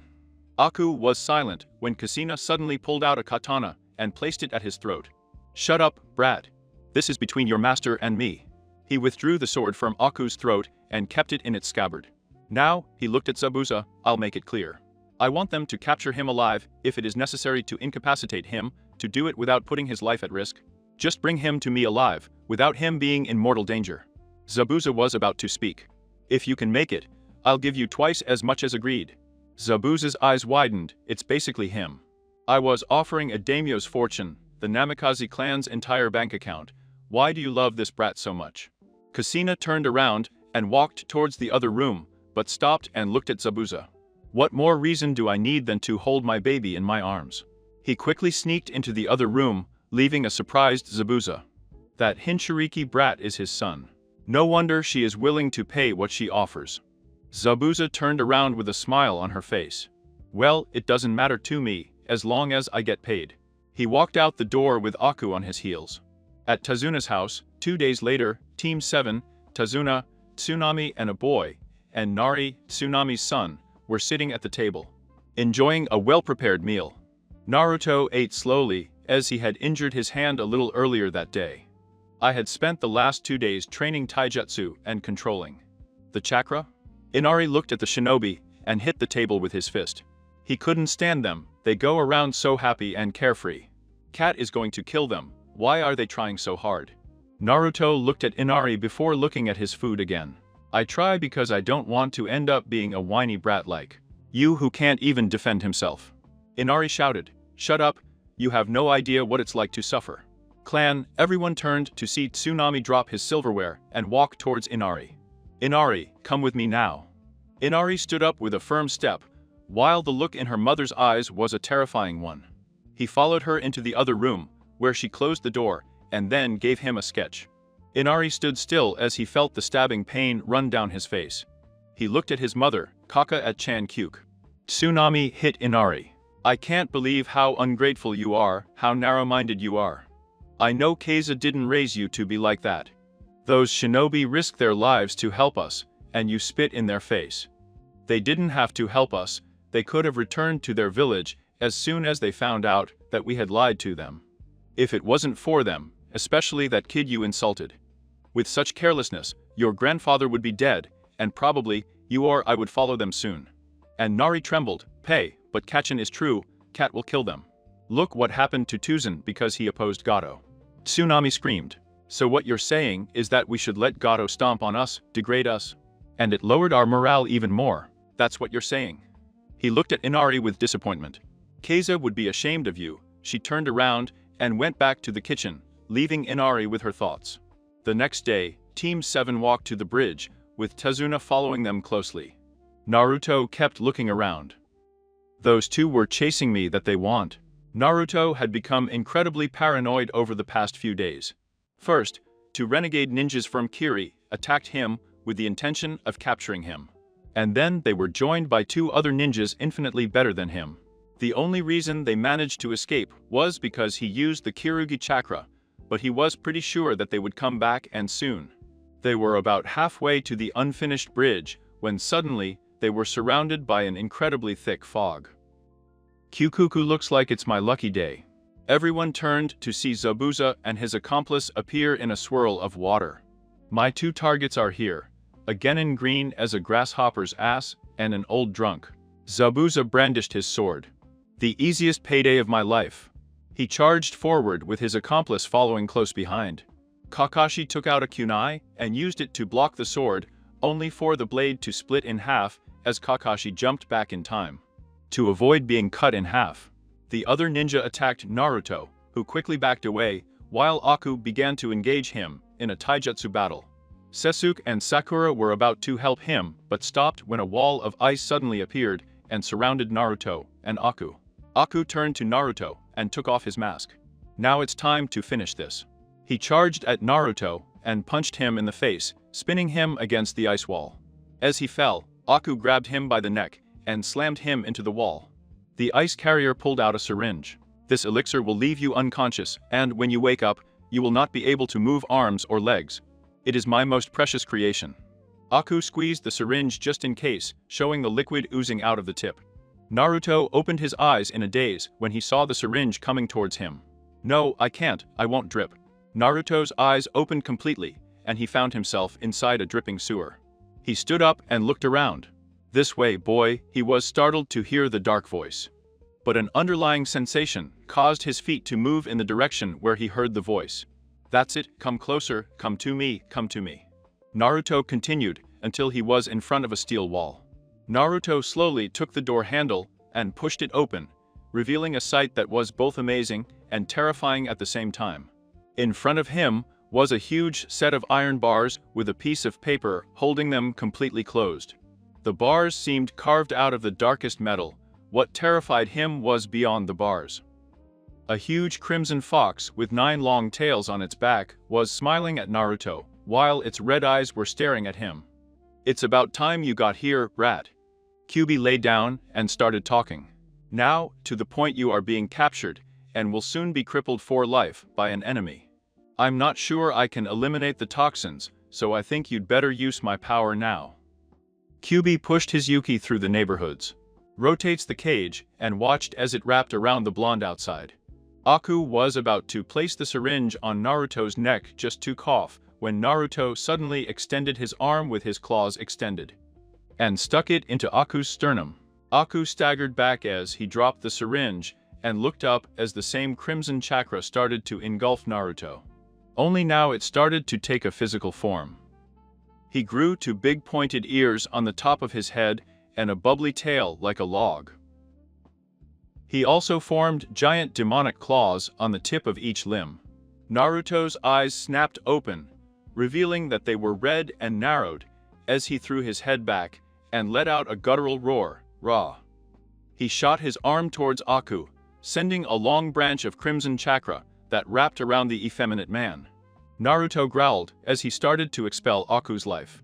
The boy coughed as he felt their severely injured bodies churning inside if he took one last look at Naruto, before feeling as if his body was falling apart as his insides shot out between Naruto's ethereal hand. Meanwhile, Kakashi and Zabuza were watching Gato and his thugs, who had explained to them that he never intended to pay him before ordering them to attack. Kakashi and Zabuza were about to charge and attack when they felt a huge killing intent as they heard a noticeable crackling sound. They turned to see how the gigantic ice wall that Aku had built. It was beginning to wobble as cracks spread across its surface. The pounding on the other side of the ice wall stopped for a moment before a massive roar broke out as the ice flew out everywhere. Zabuza barely had time to dodge it and ended up with ice shrapnel lodged in different parts of his body. Out of the fog created by the ice explosion, a figure emerged that radiated a malice the likes of which none of them had ever seen. Kakashi's eyes widened as he saw Naruto coming out, covered by a one-tailed fox cloak. He looked across the bridge with a look he remembered, to that of a predator looking for its prey. Sasuke, Sakura, and Tazuna were practically trembling as they sensed the murderous intent as Naruto's gaze passed over them. Finally, Naruto's gaze stopped on Gato and his goons, and he let out a howl of battle thirst and fury before crouching down on all fours and charging at the army of goons. Cat backed up and shouted, "Kill him." The thugs ran forward, thinking that with their large number they could defeat the blonde. It was the last mistake they made. Naruto plunged his clawed hand into the throat of one thug while using his chakra tail to crush another. He tore his clawed hand from the bully's throat and dug his claws into another bully's chant, swinging it like a bat, and smashed it into his comrades. Gato watched from the end of the bridge as his goons were mauled by the demonic Genin, thirsting for battle. In a final attempt, he began to beg, "Please don't hurt me, have mercy, I'll give you whatever you want. Money, women, whatever." Naruto had broken another bully's neck while stalking Gato, hunched over like a predator ready to pounce. He growled in a guttural voice, "He dies." And he extended his arm towards Gato. "Cat, be quiet." Naruto dug his claws into Cat's throat as he kicked him in the chest, throwing his body into the water. As a river of water poured out of the wound on his neck, Naruto turned around and observed what the entire end of the bridge had done. It was covered with puddles and debris. Hands. It would be impossible to distinguish whether a body belonged to one person or another when the Kirugi's cloak fell. Naruto's eyes narrowed, and he fell to his knees. Just before he fell face first into a puddle that wasn't his, Kakashi caught him and carried him on his shoulders. Sighing while looking at the blonde, he said, "This is going to be a lot of paperwork. It's been 3 days since the incident on the bridge, 3 days since Zabuza and his Yoten-wielding servant tried to kidnap Naruto. 3 days since Naruto had brutally massacred an army of thugs, 3 days since Naruto had gone into a coma, and he hadn't woken up yet." The team took turns to be by her bedside while Tazuna finished the bridge. Kakashi was in charge of the mornings, Sasuke of the afternoons, and Sakura of the night shift. Sometimes, even Tsunami took care of the blonde, waiting for him to wake up. Even and Nari collaborated. Villagers used to visit the house in hopes of thanking Naruto, whom they now referred to as the hero of Nami no Kuni. Some brought gifts and even asked Kakashi if Naruto would be interested in marrying one of his daughters. Currently, Kakashi was trying to support a strange woman, extremely persistent outside the house. For the last time, ma'am, Naruto is not awake and needs to rest. The woman, who was incredibly beautiful, frowned. Oh please, the hero of the wave defeated Gato in less than a minute. How could someone so powerful need to rest? He smiled.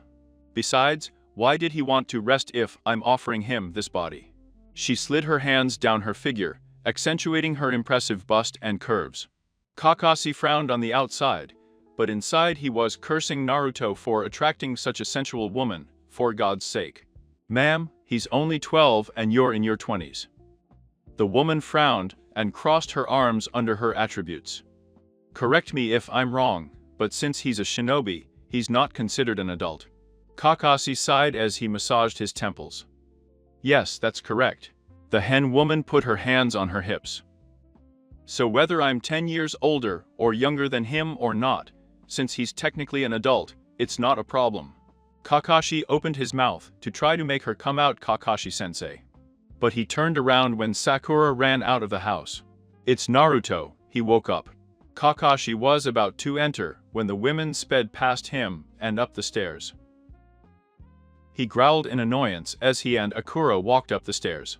The woman had managed to get to Naruto's room and was now attempting various advances on him. So, Naruto, how about later you and I go to my house and have some fun? After all, you still haven't been properly rewarded for saving us, and I doubt Tsunami will be able to please you not like I could. She shrugged, letting her dress fall a little. Naruto was blushing as he walked away from the woman. Kakashi and Sakura entered and saw the woman undressing. Hey guys. But the woman stopped and turned towards them. He just woke up, give him a break, damn it. Kakashi was getting very angry with this woman, of course. Several women were offering their hand to him. Hand to Naruto or his daughters, but at least the girls were his age, maybe 2 or 3 years older, not in their 20s. The woman frowned and got up. Well, she walked towards the door, but not before turning to Naruto and waving. We talked later. Naruto said with a sultry smile as he walked down the stairs. Naruto sighed as he looked at Kakashi. So, when are we leaving? Kakashi sighed and took out his book. Well, now that you're awake, we can leave in a couple of hours. So start packing, Kakashi. He left the room, while Naruto and Sakura were starting to pack their things. No one noticed the shadowed figure, watching the entire exchange a couple of hours later. Naruto, Sasuke, Sakura and Kakashi were at the front of the bridge, while Tazuna was preparing to cut the red ribbon. They had been asked to stay long enough to see the name of the bridge. Out of politeness, they decided to stay. Tazuna cleared her throat. I am pleased to announce that this bridge, which without the help of these excellent shinobi, would not have been built. So, in honor of their bravery, courage and sacrifice, I inaugurate this bridge in honor of our greatest hero, the Great Bridge. Naruto? He cut the rope, while a plaque with the name of the bridge was unveiled. The crowd erupted in cheers, as the girls screamed with joy and whistled to Naruto. Naruto smiled softly as they turned and headed towards Konoha. Meanwhile, among the trees, a shinobi with a protector on the cut forehead walked away with a shunsin after finishing observing the procedure. 3 days later, Team 7 returned to Konoha and delivered their report to the Sandaime, who was not very satisfied with what happened. Not only did the customer lie, but someone was chasing Naruto. The list of those who would like Naruto to be captured alive was quite short, but big enough that sending someone to find the culprits would cost too many village resources. After delivering the full report, Sarutobi fired Team 7 just as the team was about to leave. Naruto spoke. Actually, Sandaime-sama, I have to talk to you about a certain matter. The tone in Naruto's voice left no room for discussion. Iruzen sighed and sent the rest of Team 7 away, leaving just him and Naruto in the office. There was silence for a few minutes before Naruto spoke. I'm sure you know why I stayed. He walked over to the desk and leaned forward. I may have only been 6 years old when we made our deal, Sandame-sama, but I'll never forget it. He got up and came back. You broke your word and put me on a mission with that woman. When you swore that you would keep her away from me, Irizen sighed. Naruto, please understand that Naruto slammed his fist into Irizen's desk, causing some cracks in it. To understand that you broke your word. That you put me in a trap to be near that damn one. That you once again betrayed my trust, answer me Sarutobi. Naruto shouted with hatred at those who looked at him like a grandson. And Ruzen lowered his head and lay down with nothing to counter Naruto's statements with. Naruto stood up again before turning around. I hope that the jutsu we agreed on will arrive at my apartment in a week, and left the office. Irizen placed her face between her palms, letting some tears fall from her eyes elsewhere. Kusina leaned back in her chair as the man in front of her presented his report. Her cropped headband sparkled in the light. That's all, Rokuso Aoi. Aoi, now called, nodded his head. Yes, Kusina-san, that's all I could gather while watching Team 7. Kusina nodded her head. All right, he reached into a bag on the side of the chair and pulled out a folder. Give this to the Omegacure leader and he will make sure you are well taken care of. Aoi bowed, revealing the Konoha symbol cut into her headband. Thank you very much, Kusina-san. He turned around and walked out the door, leaving Kusina thinking about what Aoi had told her. Oh, Misoki, you are much stronger than I ever imagined. You really exceeded all my expectations, he smiled as he remembered how Aoi described Naruto's battle with Gato and his goons. He deserves it for threatening Misoki, but it's a shame that Zabuza didn't keep his end of the bargain. He frowned at the thought of the woman who dared to seduce his Zuchital. That bitch. If I ever touch her, I'll kill her. How dare he steal my Zuchital? He sighed and leaned back in his chair. Zabuza failed to capture my Zuchital. A nuclear ninja from Rangoa failed to capture him. One genin couldn't catch him. Who else could he turn to capture him? Hello, Kusina. Kusina suddenly got up from the chair and turned around only to tremble in fear when she saw who was in front of her. Orochimaru of the Densetsu no Sannin. She took a step back and grabbed her katana. What do you want, Orochimaru? The Sannin snake chuckled to himself as he walked towards her. Come on, Kusina. Is that the way to treat the man who saved your life when your village was destroyed? Kusina scoffed with disgust. You were the one who gave Iwa the information that destroyed my home and my family. I don't owe you anything. Orochimaru sighed and shrugged his shoulders. Fair enough, but I'm not here to talk about the past. I'm here to make you a deal. Kusina narrowed her eyes. What kind of deal? Orochimaru sat down on a chair. I am ready to give you the one thing you want more than anything in life, your Sochi. Kusina's eyes widened in shock as Orochimaru knew. Orochimaru smiled as he saw the expression on Kusina's face. I would bring him to you alive and well. I'm just asking for a few things in return. Kusina swallowed and looked at the Sannin. What kind of things? Orochimaru smiled grimly as he stood up. The village has changed a lot since I betrayed it. The defenses are different, the protocol is like that. Reviewed, even some shinobi have realized some of its most glaring weaknesses. I'm sure you know where I'm getting at with this. Kusina growled at Orochimaru. Do you want me to give you the secrets of the village? You have to get out of you. Did I mention that I would also be willing to bring your son to you? Willing to accept you at last. Kusina stared at the Sannin snake, not believing what she was saying, that you are lying. Orochimaru smiled grimly as he walked towards her. Kusina, how do you think I managed to get so much power, to be able to recruit armies, and not worry about being betrayed? With no response from Kusina, he continued. I create a special jutsu that makes those who join my armies loyal to me. I can create the same C for you if you want. He traced his face with his finger. Imagine being able to hug your child without being insulted, to feel his embrace with love, instead of disdain, to finally have the family that you always wanted. Kusina stood there, processing everything Orochimaru had said. It was too good to be true, but there was no lie in the Sannin's eyes. I could really give back to your baby, and so much more. But it was really worth betraying the village that had been his second home after his own was destroyed. Orochimaru saw the conflict in his eyes. You don't have to decide now. Think about it and I will come back for your answer in a week. He recoiled as he began to merge with the ground. Until then, goodbye Namikaze Kusina. Kusina slumped down on the couch, a single question running through her mind. What should I do? A week later, Naruto was sitting in his apartment, reading a book, waiting for the Okage Ambu to hand him the scroll containing the jutsu. I knew that he had basically insulted the man who saw him as a grandson, but the old man everything.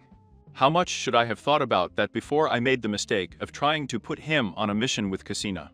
He reached into his pocket and pulled out a piece of paper. It was the same contract that Sarutobi was now paying to break. I, Irizen Sarutobi, hereby swear, under my oath as Okage, to do my utmost to keep Uzumaki Naruto as far away from Namikaze Kasina as possible. If I do not fulfill this oath, either by accident or by my own will, Uzumaki Naruto will receive the following jutsus. From the Konoiban Simba Kwatsuteki no Jutsu Library, Explosive Clone Jutsu, Futon. Teoshi, Release of Wind. Air Expression, Futon. Kazakadu, Release of Wind. Wind Vortex, Futon. Shippu Shingai, Liberation of the Wind. Hurricane Crash, Futon. And Tofuki no Shitsunen, Liberation from the Wind. Gust of Forgetfulness, all these jutsus have been taught exclusively. Mind the Ukage, and they are the only Futon and Bunsen jutsus out of all the elemental nations that officially belong to Konohagakure no Sato. All the other jutsus were acquired from the other great nations. Knock knock. Naruto was interrupted while reading the rest of the contract when he heard a knock at the door. He got up and walked to the door. When he opened it, there was an Ambu holding a scroll that said Sandame-sama Delivery. Naruto took the scroll and nodded. Thanks to the Sandame. And he closed the door. Then he unrolled it.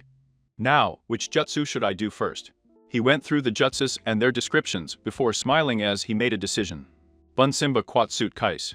Elsewhere, Kasina sat on the sofa, looking at the table in front of her. This week had become eternal to him as he thought about Orochimaru's offer. They offered him a treasure more valuable than the greatest gem, more precious than any jutsu or family secret. In return, he had to betray the place he considered his second home. Kasina slowly turned around to see Orochimaru standing in front of her. Have you finally made your decision? Kasina lowered her head and nodded. Yes, I have. He looked at Orochimaru as he handed her a folder. In this folder are all the secrets I know about Konoha. I don't care what happens to this village or its inhabitants. Kill them, torture them, use them in your experiments, I don't care, just bring me my baby, please. Orochimaru took the folder and smiled, of course, Kasina, and disappeared. It seemed again on the wall.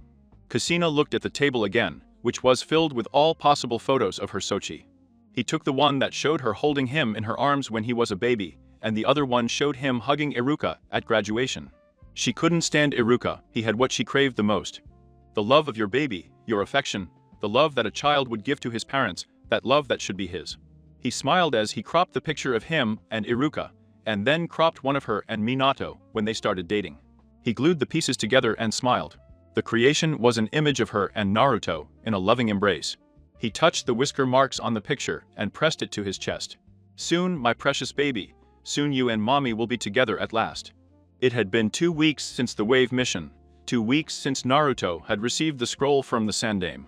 And 2 weeks since he had tried to learn the first Futon Jutsu. And he still couldn't get past the first step.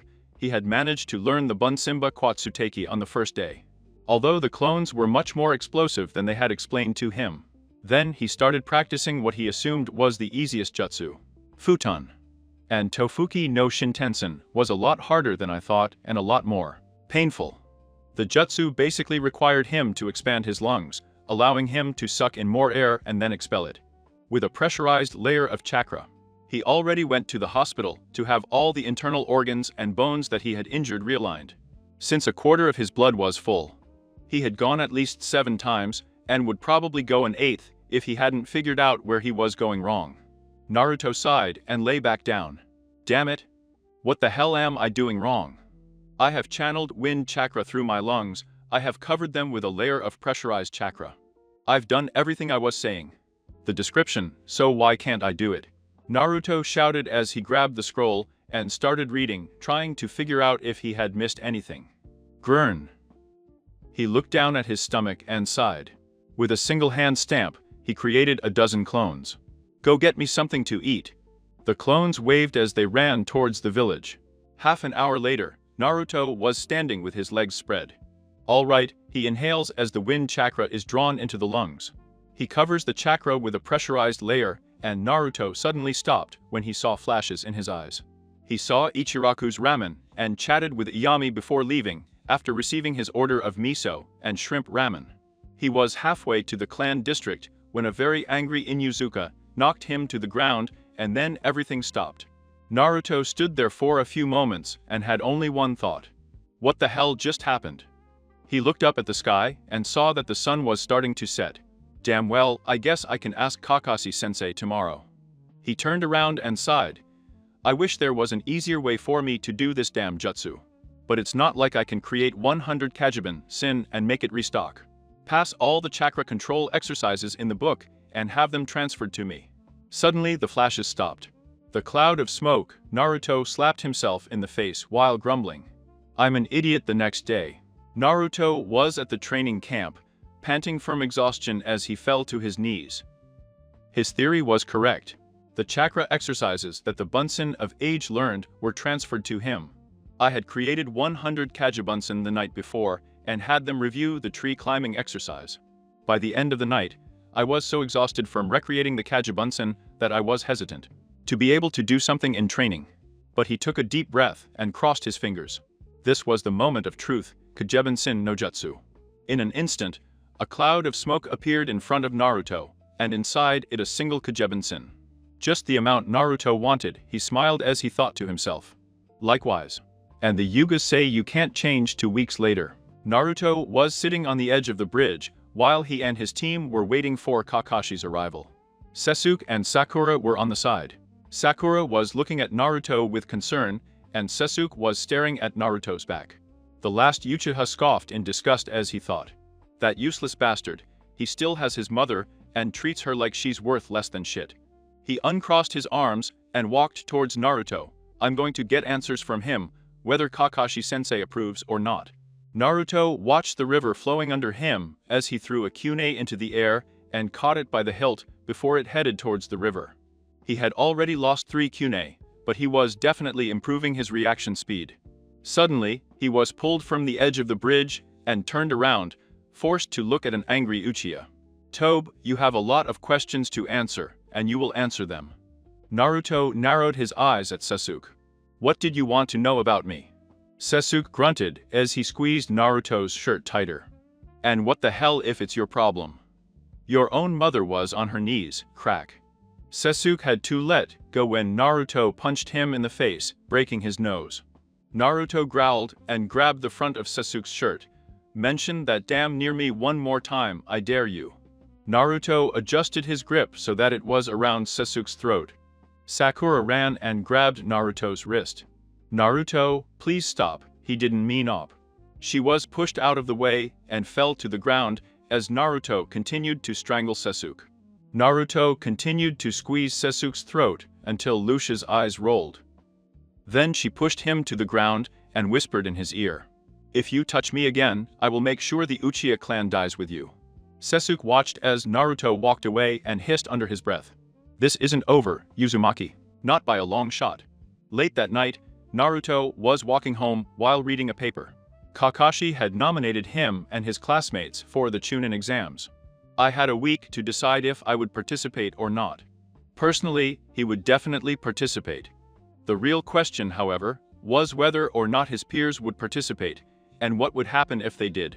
Sure, there was a possibility that if they decided not to participate, they could simply put in a replacement teammate so that their team could take the exams.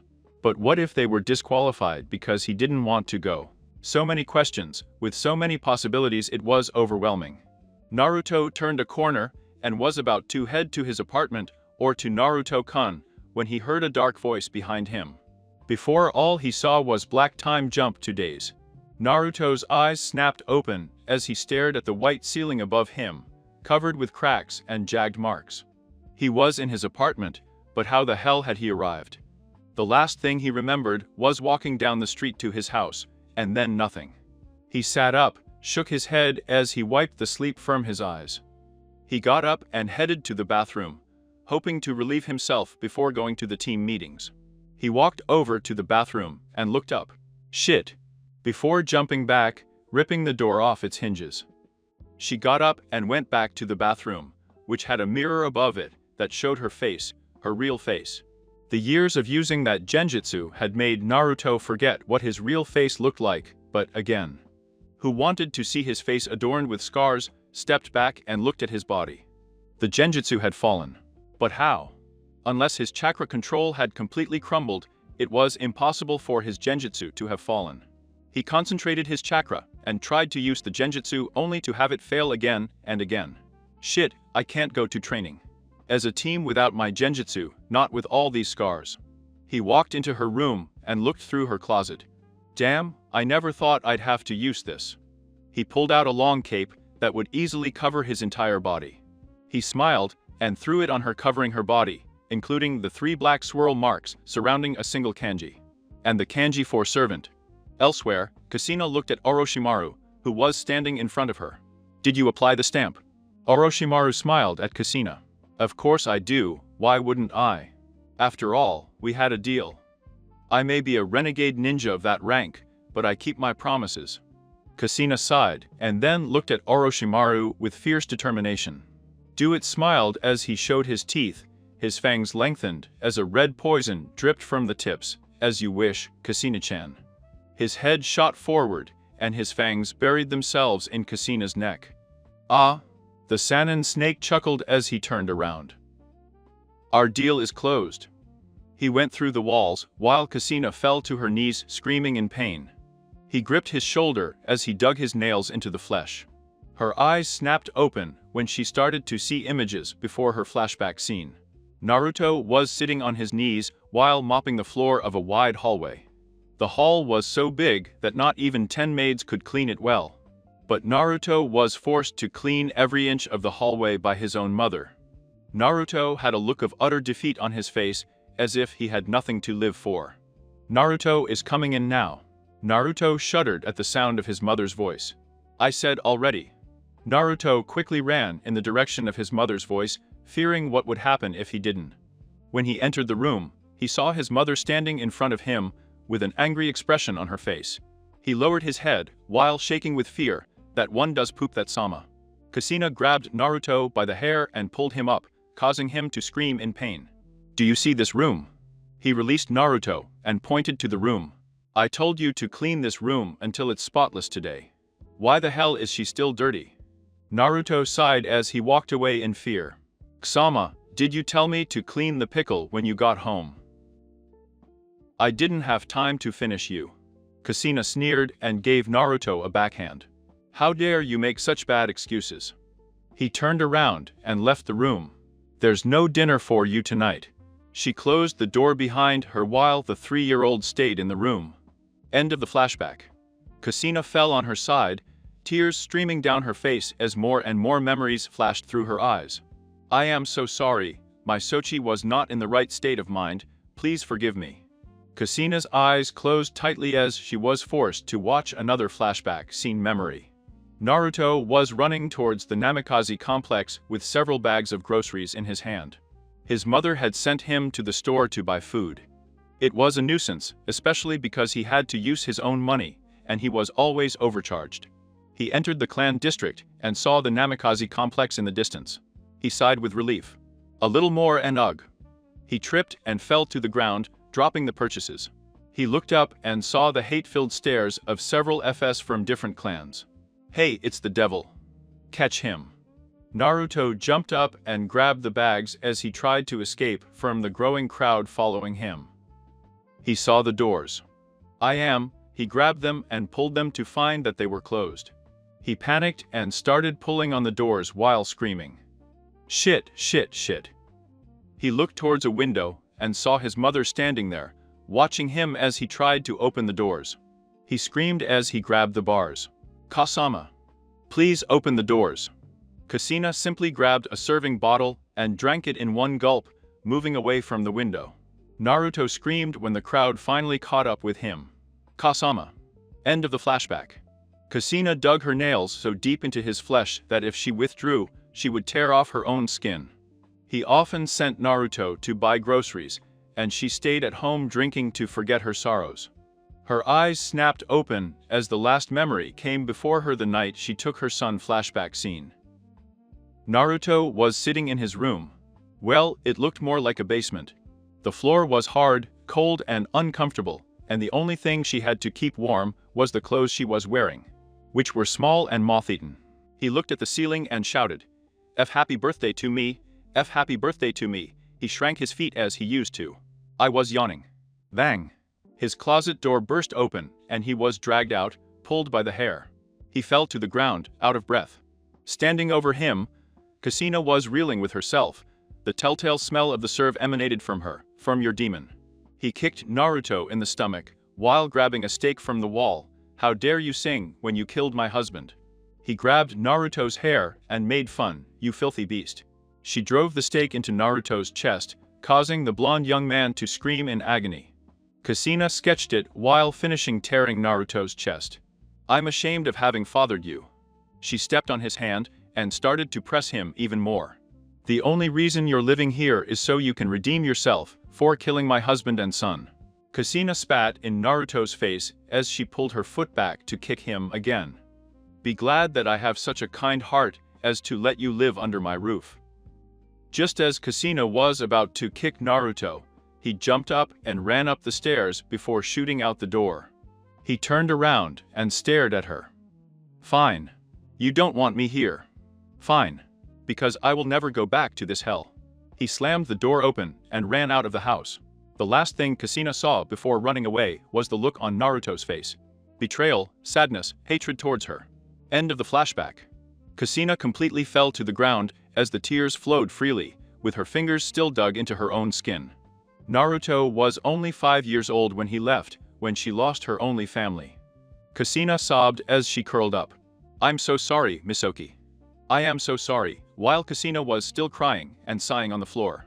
The mark of Orochimaru's bite began to change. It turned into 3 black swirls that surrounded the master's box. Naruto came out of his apartment, covered with his black cape.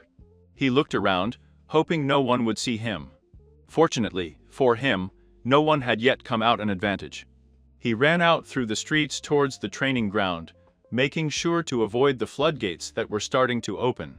He finally reached the edge of the forest, where his team's training camp was located.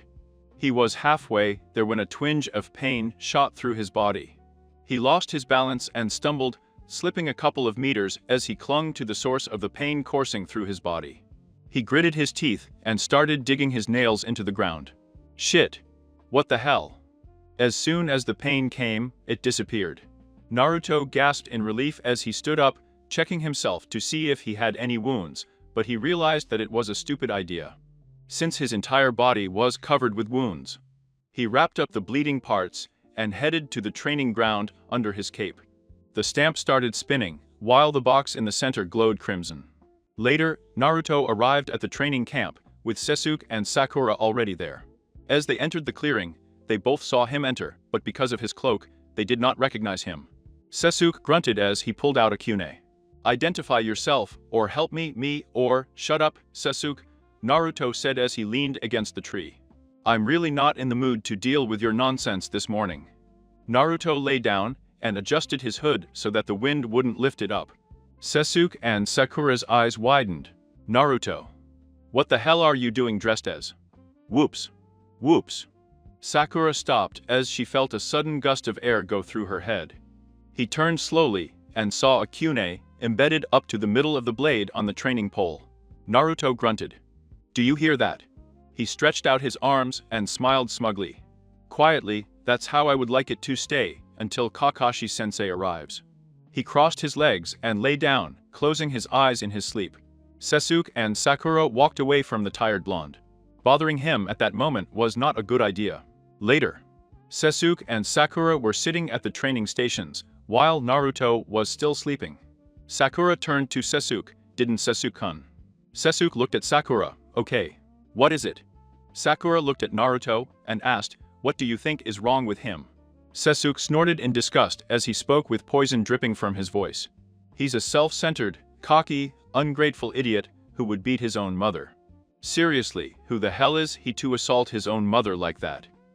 Sakura shuddered at Sasuke's tone. "Sasuke-kun, although I don't agree with what Naruto did, maybe something happened between the two of them that made him hate her." Sasuke turned around and spat. If anything happened, it was because of him. No mother would hurt her own child.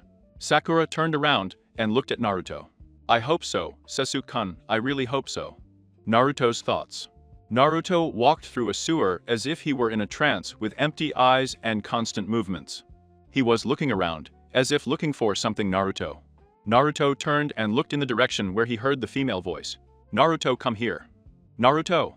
Naruto started walking down the hallway, with the same empty look on his face. As I walked down the hall, the voice was getting louder and louder. Finally, he stopped in front of a door with 3 spirals surrounding a single kanji. He pushed the door open and came in behind the door. There was a large living room with beautiful furniture and fireplace. Naruto made his way to the armchair, where a soft hand was resting on his arm. Naruto. Naruto's eyes flickered as the room faded away before he went crazy. Outside, Naruto's eyes snapped open and he saw Kakashi in front of him, shaking his shoulders. Naruto, wake up, damn it, I said wake up, crack.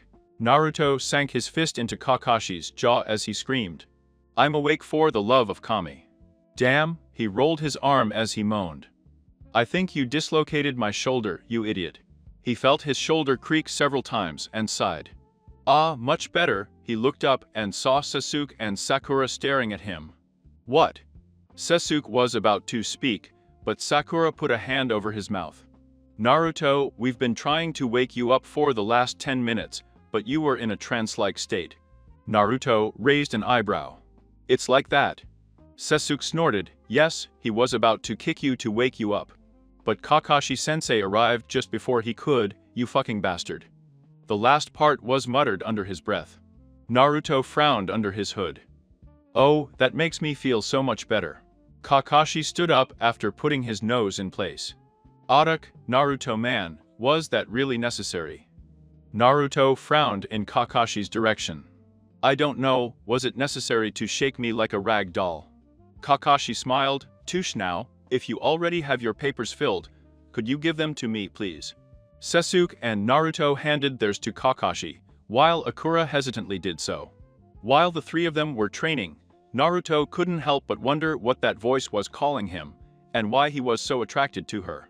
Naruto never noticed that the seal on his back glowed momentarily before it started to fade on his skin. With Kusina. Kusina sighed in pain as she sat up, feeling her body as if it had been trampled by a herd of antelopes. He clutched his head. Damn, it hurts like hell. He tried to get up and lost his balance by clutching the arm of a chair. Dear Kami, what is wrong with me? The stamp is barely taking effect. She turned sharply and saw a hooded figure behind her. I'm really sorry to interrupt, but Orochimaru-sama saw fit to give you this, offered you a scroll with a tear. The favorite symbol of Orochimaru. Kusina took the scroll carefully, not knowing what to do with it. The man, as if reading his mind, said, the scroll contains information about the seal that Orochimaru-sama applied to you and your son. Each of his stamps is different, but they are linked. I haven't read it, so I can't explain more. The man stepped back and bowed. Thank you very much for your help, Orochimaru-sama. He turned around and walked into a shady area of the room, disappearing into the shadows. Kusina looked at where the man had disappeared to, and then smiled broadly as she turned her eyes back to the scroll. He practically broke it when he started reading unknown location. It was dark as if the room had never seen sunlight or known the faintest glimmer of a candle. The walls were of solid stone, and faint engravings of kanji and cracks were visible. Across the room, sitting on a large meandering statue, was a humanoid figure sitting cross-legged. The only sign that he was alive was the telltale up and down movement of his chest. Suddenly, the figure's eyes snapped open, revealing golden orbs, and directed their attention to a point on the wall. Then you have returned. The figure smiled, revealing snake teeth. So how did it go? The same hooded figure who gave Kusina the scroll knelt down. Orochimaru-sama, the scroll has been delivered, according to your instructions. The figure stood up and snapped his fingers. The room suddenly lit up as candles were lit, and the face of Orochimaru of the Densetsu no Sannin was revealed. Very well, my loyal servant. He jumped from the top of the statue, landing on his feet.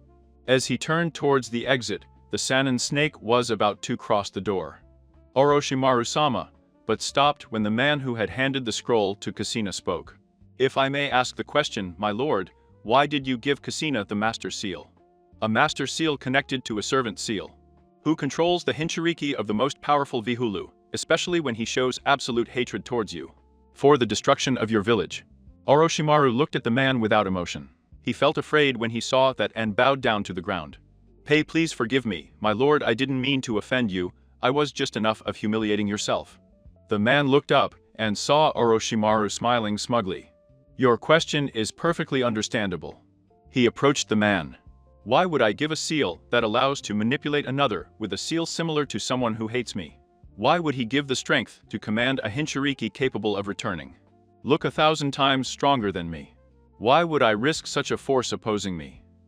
His smile widened. The answer is simple, my dear servant, but now is not the time to discuss it. He turned around and headed for the door. In the meantime, continue with your mission. The man raised his head to reveal a single strand of white hair sticking out from under his hood. As you order, Orochimaru-sama. He merged into the shadows as Orochimaru walked down a flight of stairs. On the walls, engravings of snakes and dark runes adorned every inch.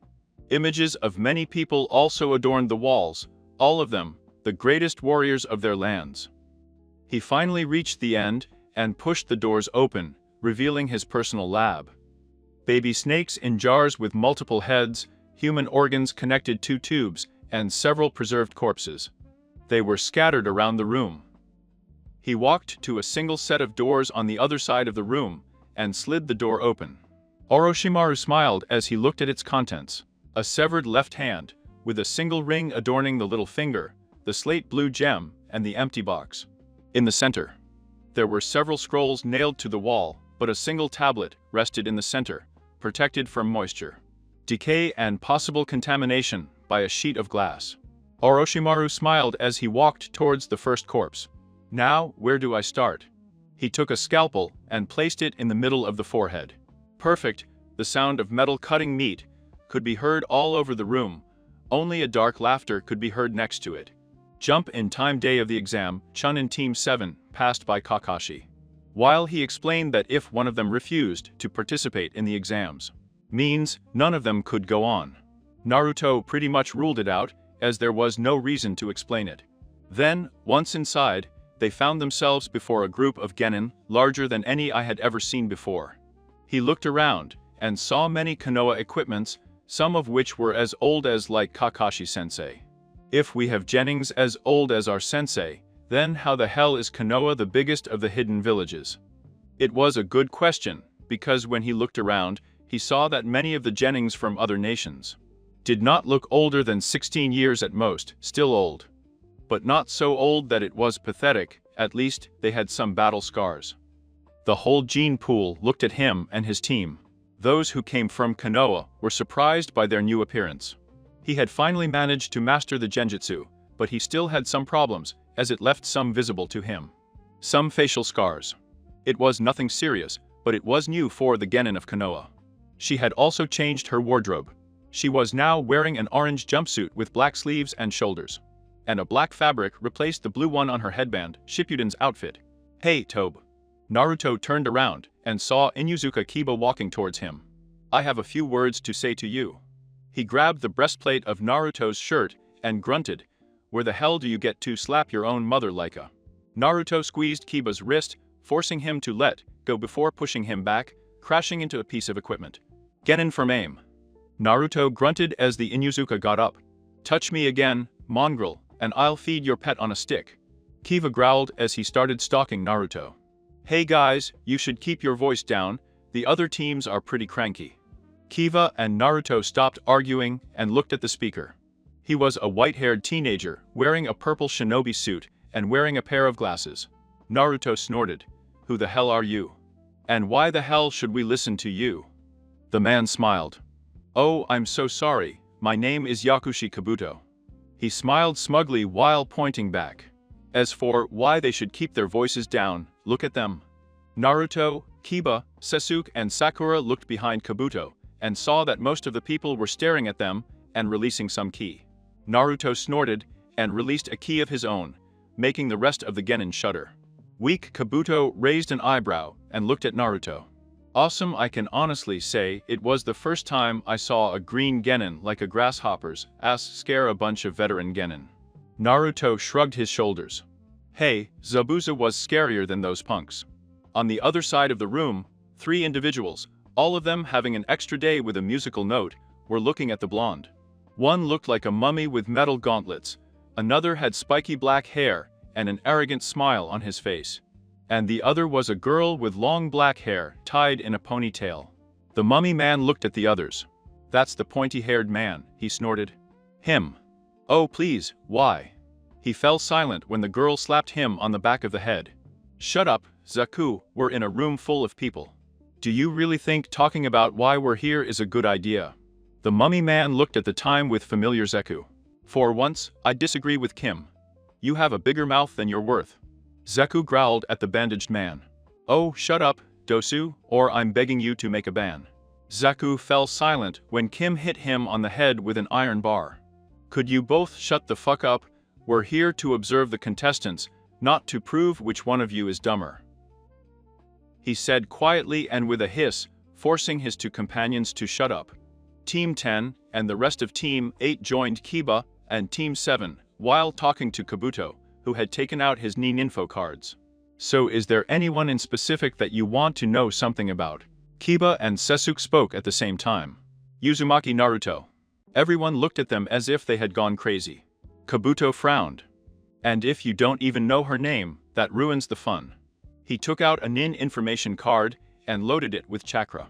Once loaded, he looked at her, arching an eyebrow, confused. Heh, I think someone tampered with my cards. It's impossible for a new genin to have done this. He turned the card towards them, surprising everyone present. Naruto Uzumaki. Born on October 10th, Zeroke, after Kyugi, parents. Classified. Ninjutsu. Stop. Genjutsu. Below average. Taijutsu. Above average. Remarkable features. Blonde hair. Blue eyes. Mustache marks. Reserves higher than the level of a cage. Totes. He completed an A-rank mission before graduation. He killed 2 mid-B rank Nukenin, an A-rank Nukenin, and an A-rank registered Nino. And massacred an army of thugs in less than a minute. Everyone looked at Naruto in shock. Naruto, the double of the academy, achieved that. Kabuto looked at his card. I swear this card must have been altered. No one in the history of Konoha has that kind of track record. Naruto smiled. So far he grabbed Kabuto's card, and if I have something to say about it, no one else will know. The card was torn up before the pieces fell back into Kabuto's hands. The white-haired genin looked at Naruto. This kid is more than I originally thought. Orochimaru-sama should know about this pum. A large cloud of smoke arose in the middle of the room, and revealed a huge bear-like looking man surrounded by a large group of Chunin. All right, worms. Welcome to the first stage of the Chunin exams. I'm your supervisor, Ibiki Morino. 5 minutes later, Naruto sighed when Ibiki finished explaining the rules. I hated the written exams. He might have disguised himself as stupid, but he was a disaster in written exams. Naruto grabbed the pencil and looked at the first question, only to raise an eyebrow confused, as he saw that the words seemed to change places and form completely new ones. Do I have dyslexia? He looked at the paper to see what it said. My Sochi don't hate your Kachin, please come back to mommy. Naruto shook his head and looked at the question again. Question, to find that he had returned to normal. What was that? He looked at the clock only to curse, it had already been 15 minutes. Shit, I don't have time to worry about this. Naruto then tried to answer the questions in front of him elsewhere. Kasina sat in an armchair, while looking at the mural she had made of Naruto, using all the possible images she could find. She stroked his cheeks. My Sochi don't hate your Kachin. Please come back to mommy on the back of her neck. The mark glowed as it spun around the kanji. Naruto cursed while looking at the exam. In front of him, it was impossible that he could answer them, not by a long shot. He would be lucky if he managed to get one right, or even if he came up with an answer that didn't sound off the cuff. Come on, how the hell would I know the trajectory of a crib and thrown 3.5 meters high into a pine tree with a northeast wind? This was something I knew even Sakura would have trouble with, it was fucking ridiculous. Naruto looked at the clock and felt his heart almost stop. How the hell did time pass so quickly? He only had 15 minutes of exam left before he was given the 10th question. He prayed inwardly that someone somewhere could help him with Kusina. Kusina sat in her chair in front of the Naruto mural she had built, and on her lap the scroll that Orochimaru's servant had given her, and she was unrolling. He held it aloft by candlelight in the darkened chambers as he examined the elements, writings, and was surprised when he found something to see through the eyes of the one who bears the corresponding stamp. Whether they know it or not, Kusina read the scroll. Reading the instructions, she loads a small amount of chakra directly into the seal to access the hidden eye. This will allow you to see through the eyes of the one who wears the corresponding stamp. Respondent. Kusina didn't need any more invitation than that. He quickly loaded the set amount of chakra into the seal and collapsed when he felt a tug on his mind. She felt as if she was being dragged through a tornado and thrown back and forth. As she concentrated on the chakra she was introducing into the seal, the world was spinning around him as if he was in the center of the eye of a tornado, and suddenly he stopped. He opened his eyes slowly and was met with a blurred scene, but gradually it began to clear up and he could see what was in front of him. He smiled to himself as he realized where he was. I am looking through the eyes of my Zokus. Kusina wanted to jump for joy, but stopped when she saw what her son was looking at and instantly became filled with rage. How dare they present my child with a test that he has no chance of passing? He was already thinking about the horrible ways he would murder the supervisors and all those who dared to try to slow down his son's growth in the ranks when he remembered another part of the scroll as you look through. From the eyes of the one who bears the corresponding seal. Think about what you want the carrier to know. Cooking, smiled smugly and went over the questions. They were difficult, extremely difficult. It would be impossible for someone with an abnormally high IQ to answer them thankfully. Kusina had just that.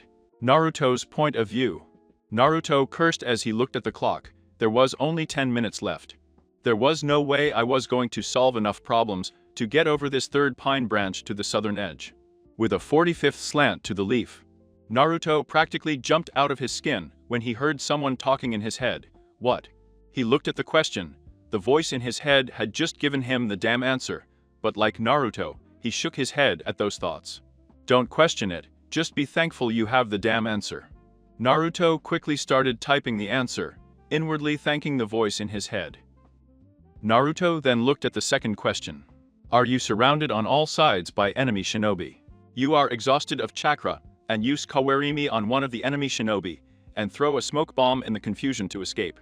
Naruto knew that, somehow, hearing voices in his head was bad, but of course, they had good ideas.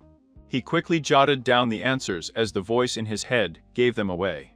He would have to find some way to repay the voice in his head, one day. Kusina's point of view. Kusina felt her heart turn over at the thought of Naruto. Oh, Misoki, thank you very much. She hugged herself inside, thinking that her son would pay her back. A hug, a kiss, a night in which we are together as. Kusina family was thinking happily to herself, while thinking about all the possibilities. Finally, my Sochi and I can be together as much as I have wanted since then. Kusina interrupted her thoughts and scoffed. Damn you, my natural, you took away my chance to be a mother. You fucking bastard. He trembled with rage. How dare you use my Sochi for your own perverse ideals? He spent several moments ranting to himself until he finally took a deep breath and sighed. Relax, Cook, the past is the past, my birth is no longer in your life. But your son needs your help. He looked Naruto in the eyes and felt an immense terror. The 10th question had arrived. General point of view. And Vicky snapped. All right, worms, put down your pencils and listen up. As she watched all the contestants put down their pencils, she smiled, before replacing it with her frown. Usual. Now, before I give the 10th question, I'm going to give you some more rules. Tamari got up and shouted, What more rules? Are you kidding me? And Vicky turned her head to Tamari. No, I'm not kidding right now, sit down. Or help me, I'll kick you out of Chunin exams faster. From what you can tell, Bunsen. Tamari swallowed the lump in her throat and sat down. She had no desire to piss this man off. And Vicky turned to the contestants. Before I was interrupted so abruptly, he shot a withering glance at Tamari, who was trembling with fear. I was going to explain them. Rules. He took a look at everyone, judging their reactions. Before I explain the rules, I want you to know that you have the choice to answer the question or not. Kiva stood up. What? So what the fuck is the point of asking the 10th question? And Vicky growled at Kiva. Maybe if it falls on you. If you'd let me finish, you'd find out. Kiva grumbled as he sat down, while Vicky looked back at the assembled genin. As I was saying, you have the option to answer the following question, or not, but if you don't answer it, you automatically fail. One of the students shouted. So, by your assumption we'll take it. What kind of silly rule is that? And Vicky smiled. But if you take it and make a mistake, you will be banned from taking the Chunin exams ever again. The room was so silent that you could hear a feather falling to the floor. Kasina's point of view. Kasina was furious as she looked at Vicky angrily. This man had the nerve to try to deny her son the opportunity to become Chunin.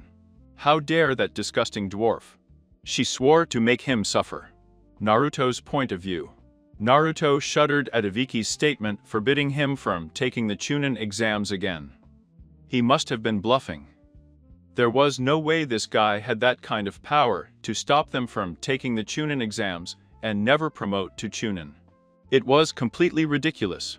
Naruto remained motionless as the teams left the room, not wanting to be kicked out of the exams. Chunin exams, thinking they might take them next time. Finally, only half of the original total remained, and Vicky kept an eye on them, waiting until there were no signs that anyone else was going to leave. He smiled to himself. It seems that I scared quite a few. A pity that only 6 teams from Konoha. They had come so far. Of all the contestants, it seemed that Konoha, the strongest of the hidden villages, was the one that generated the most failures this time. It was a real shame.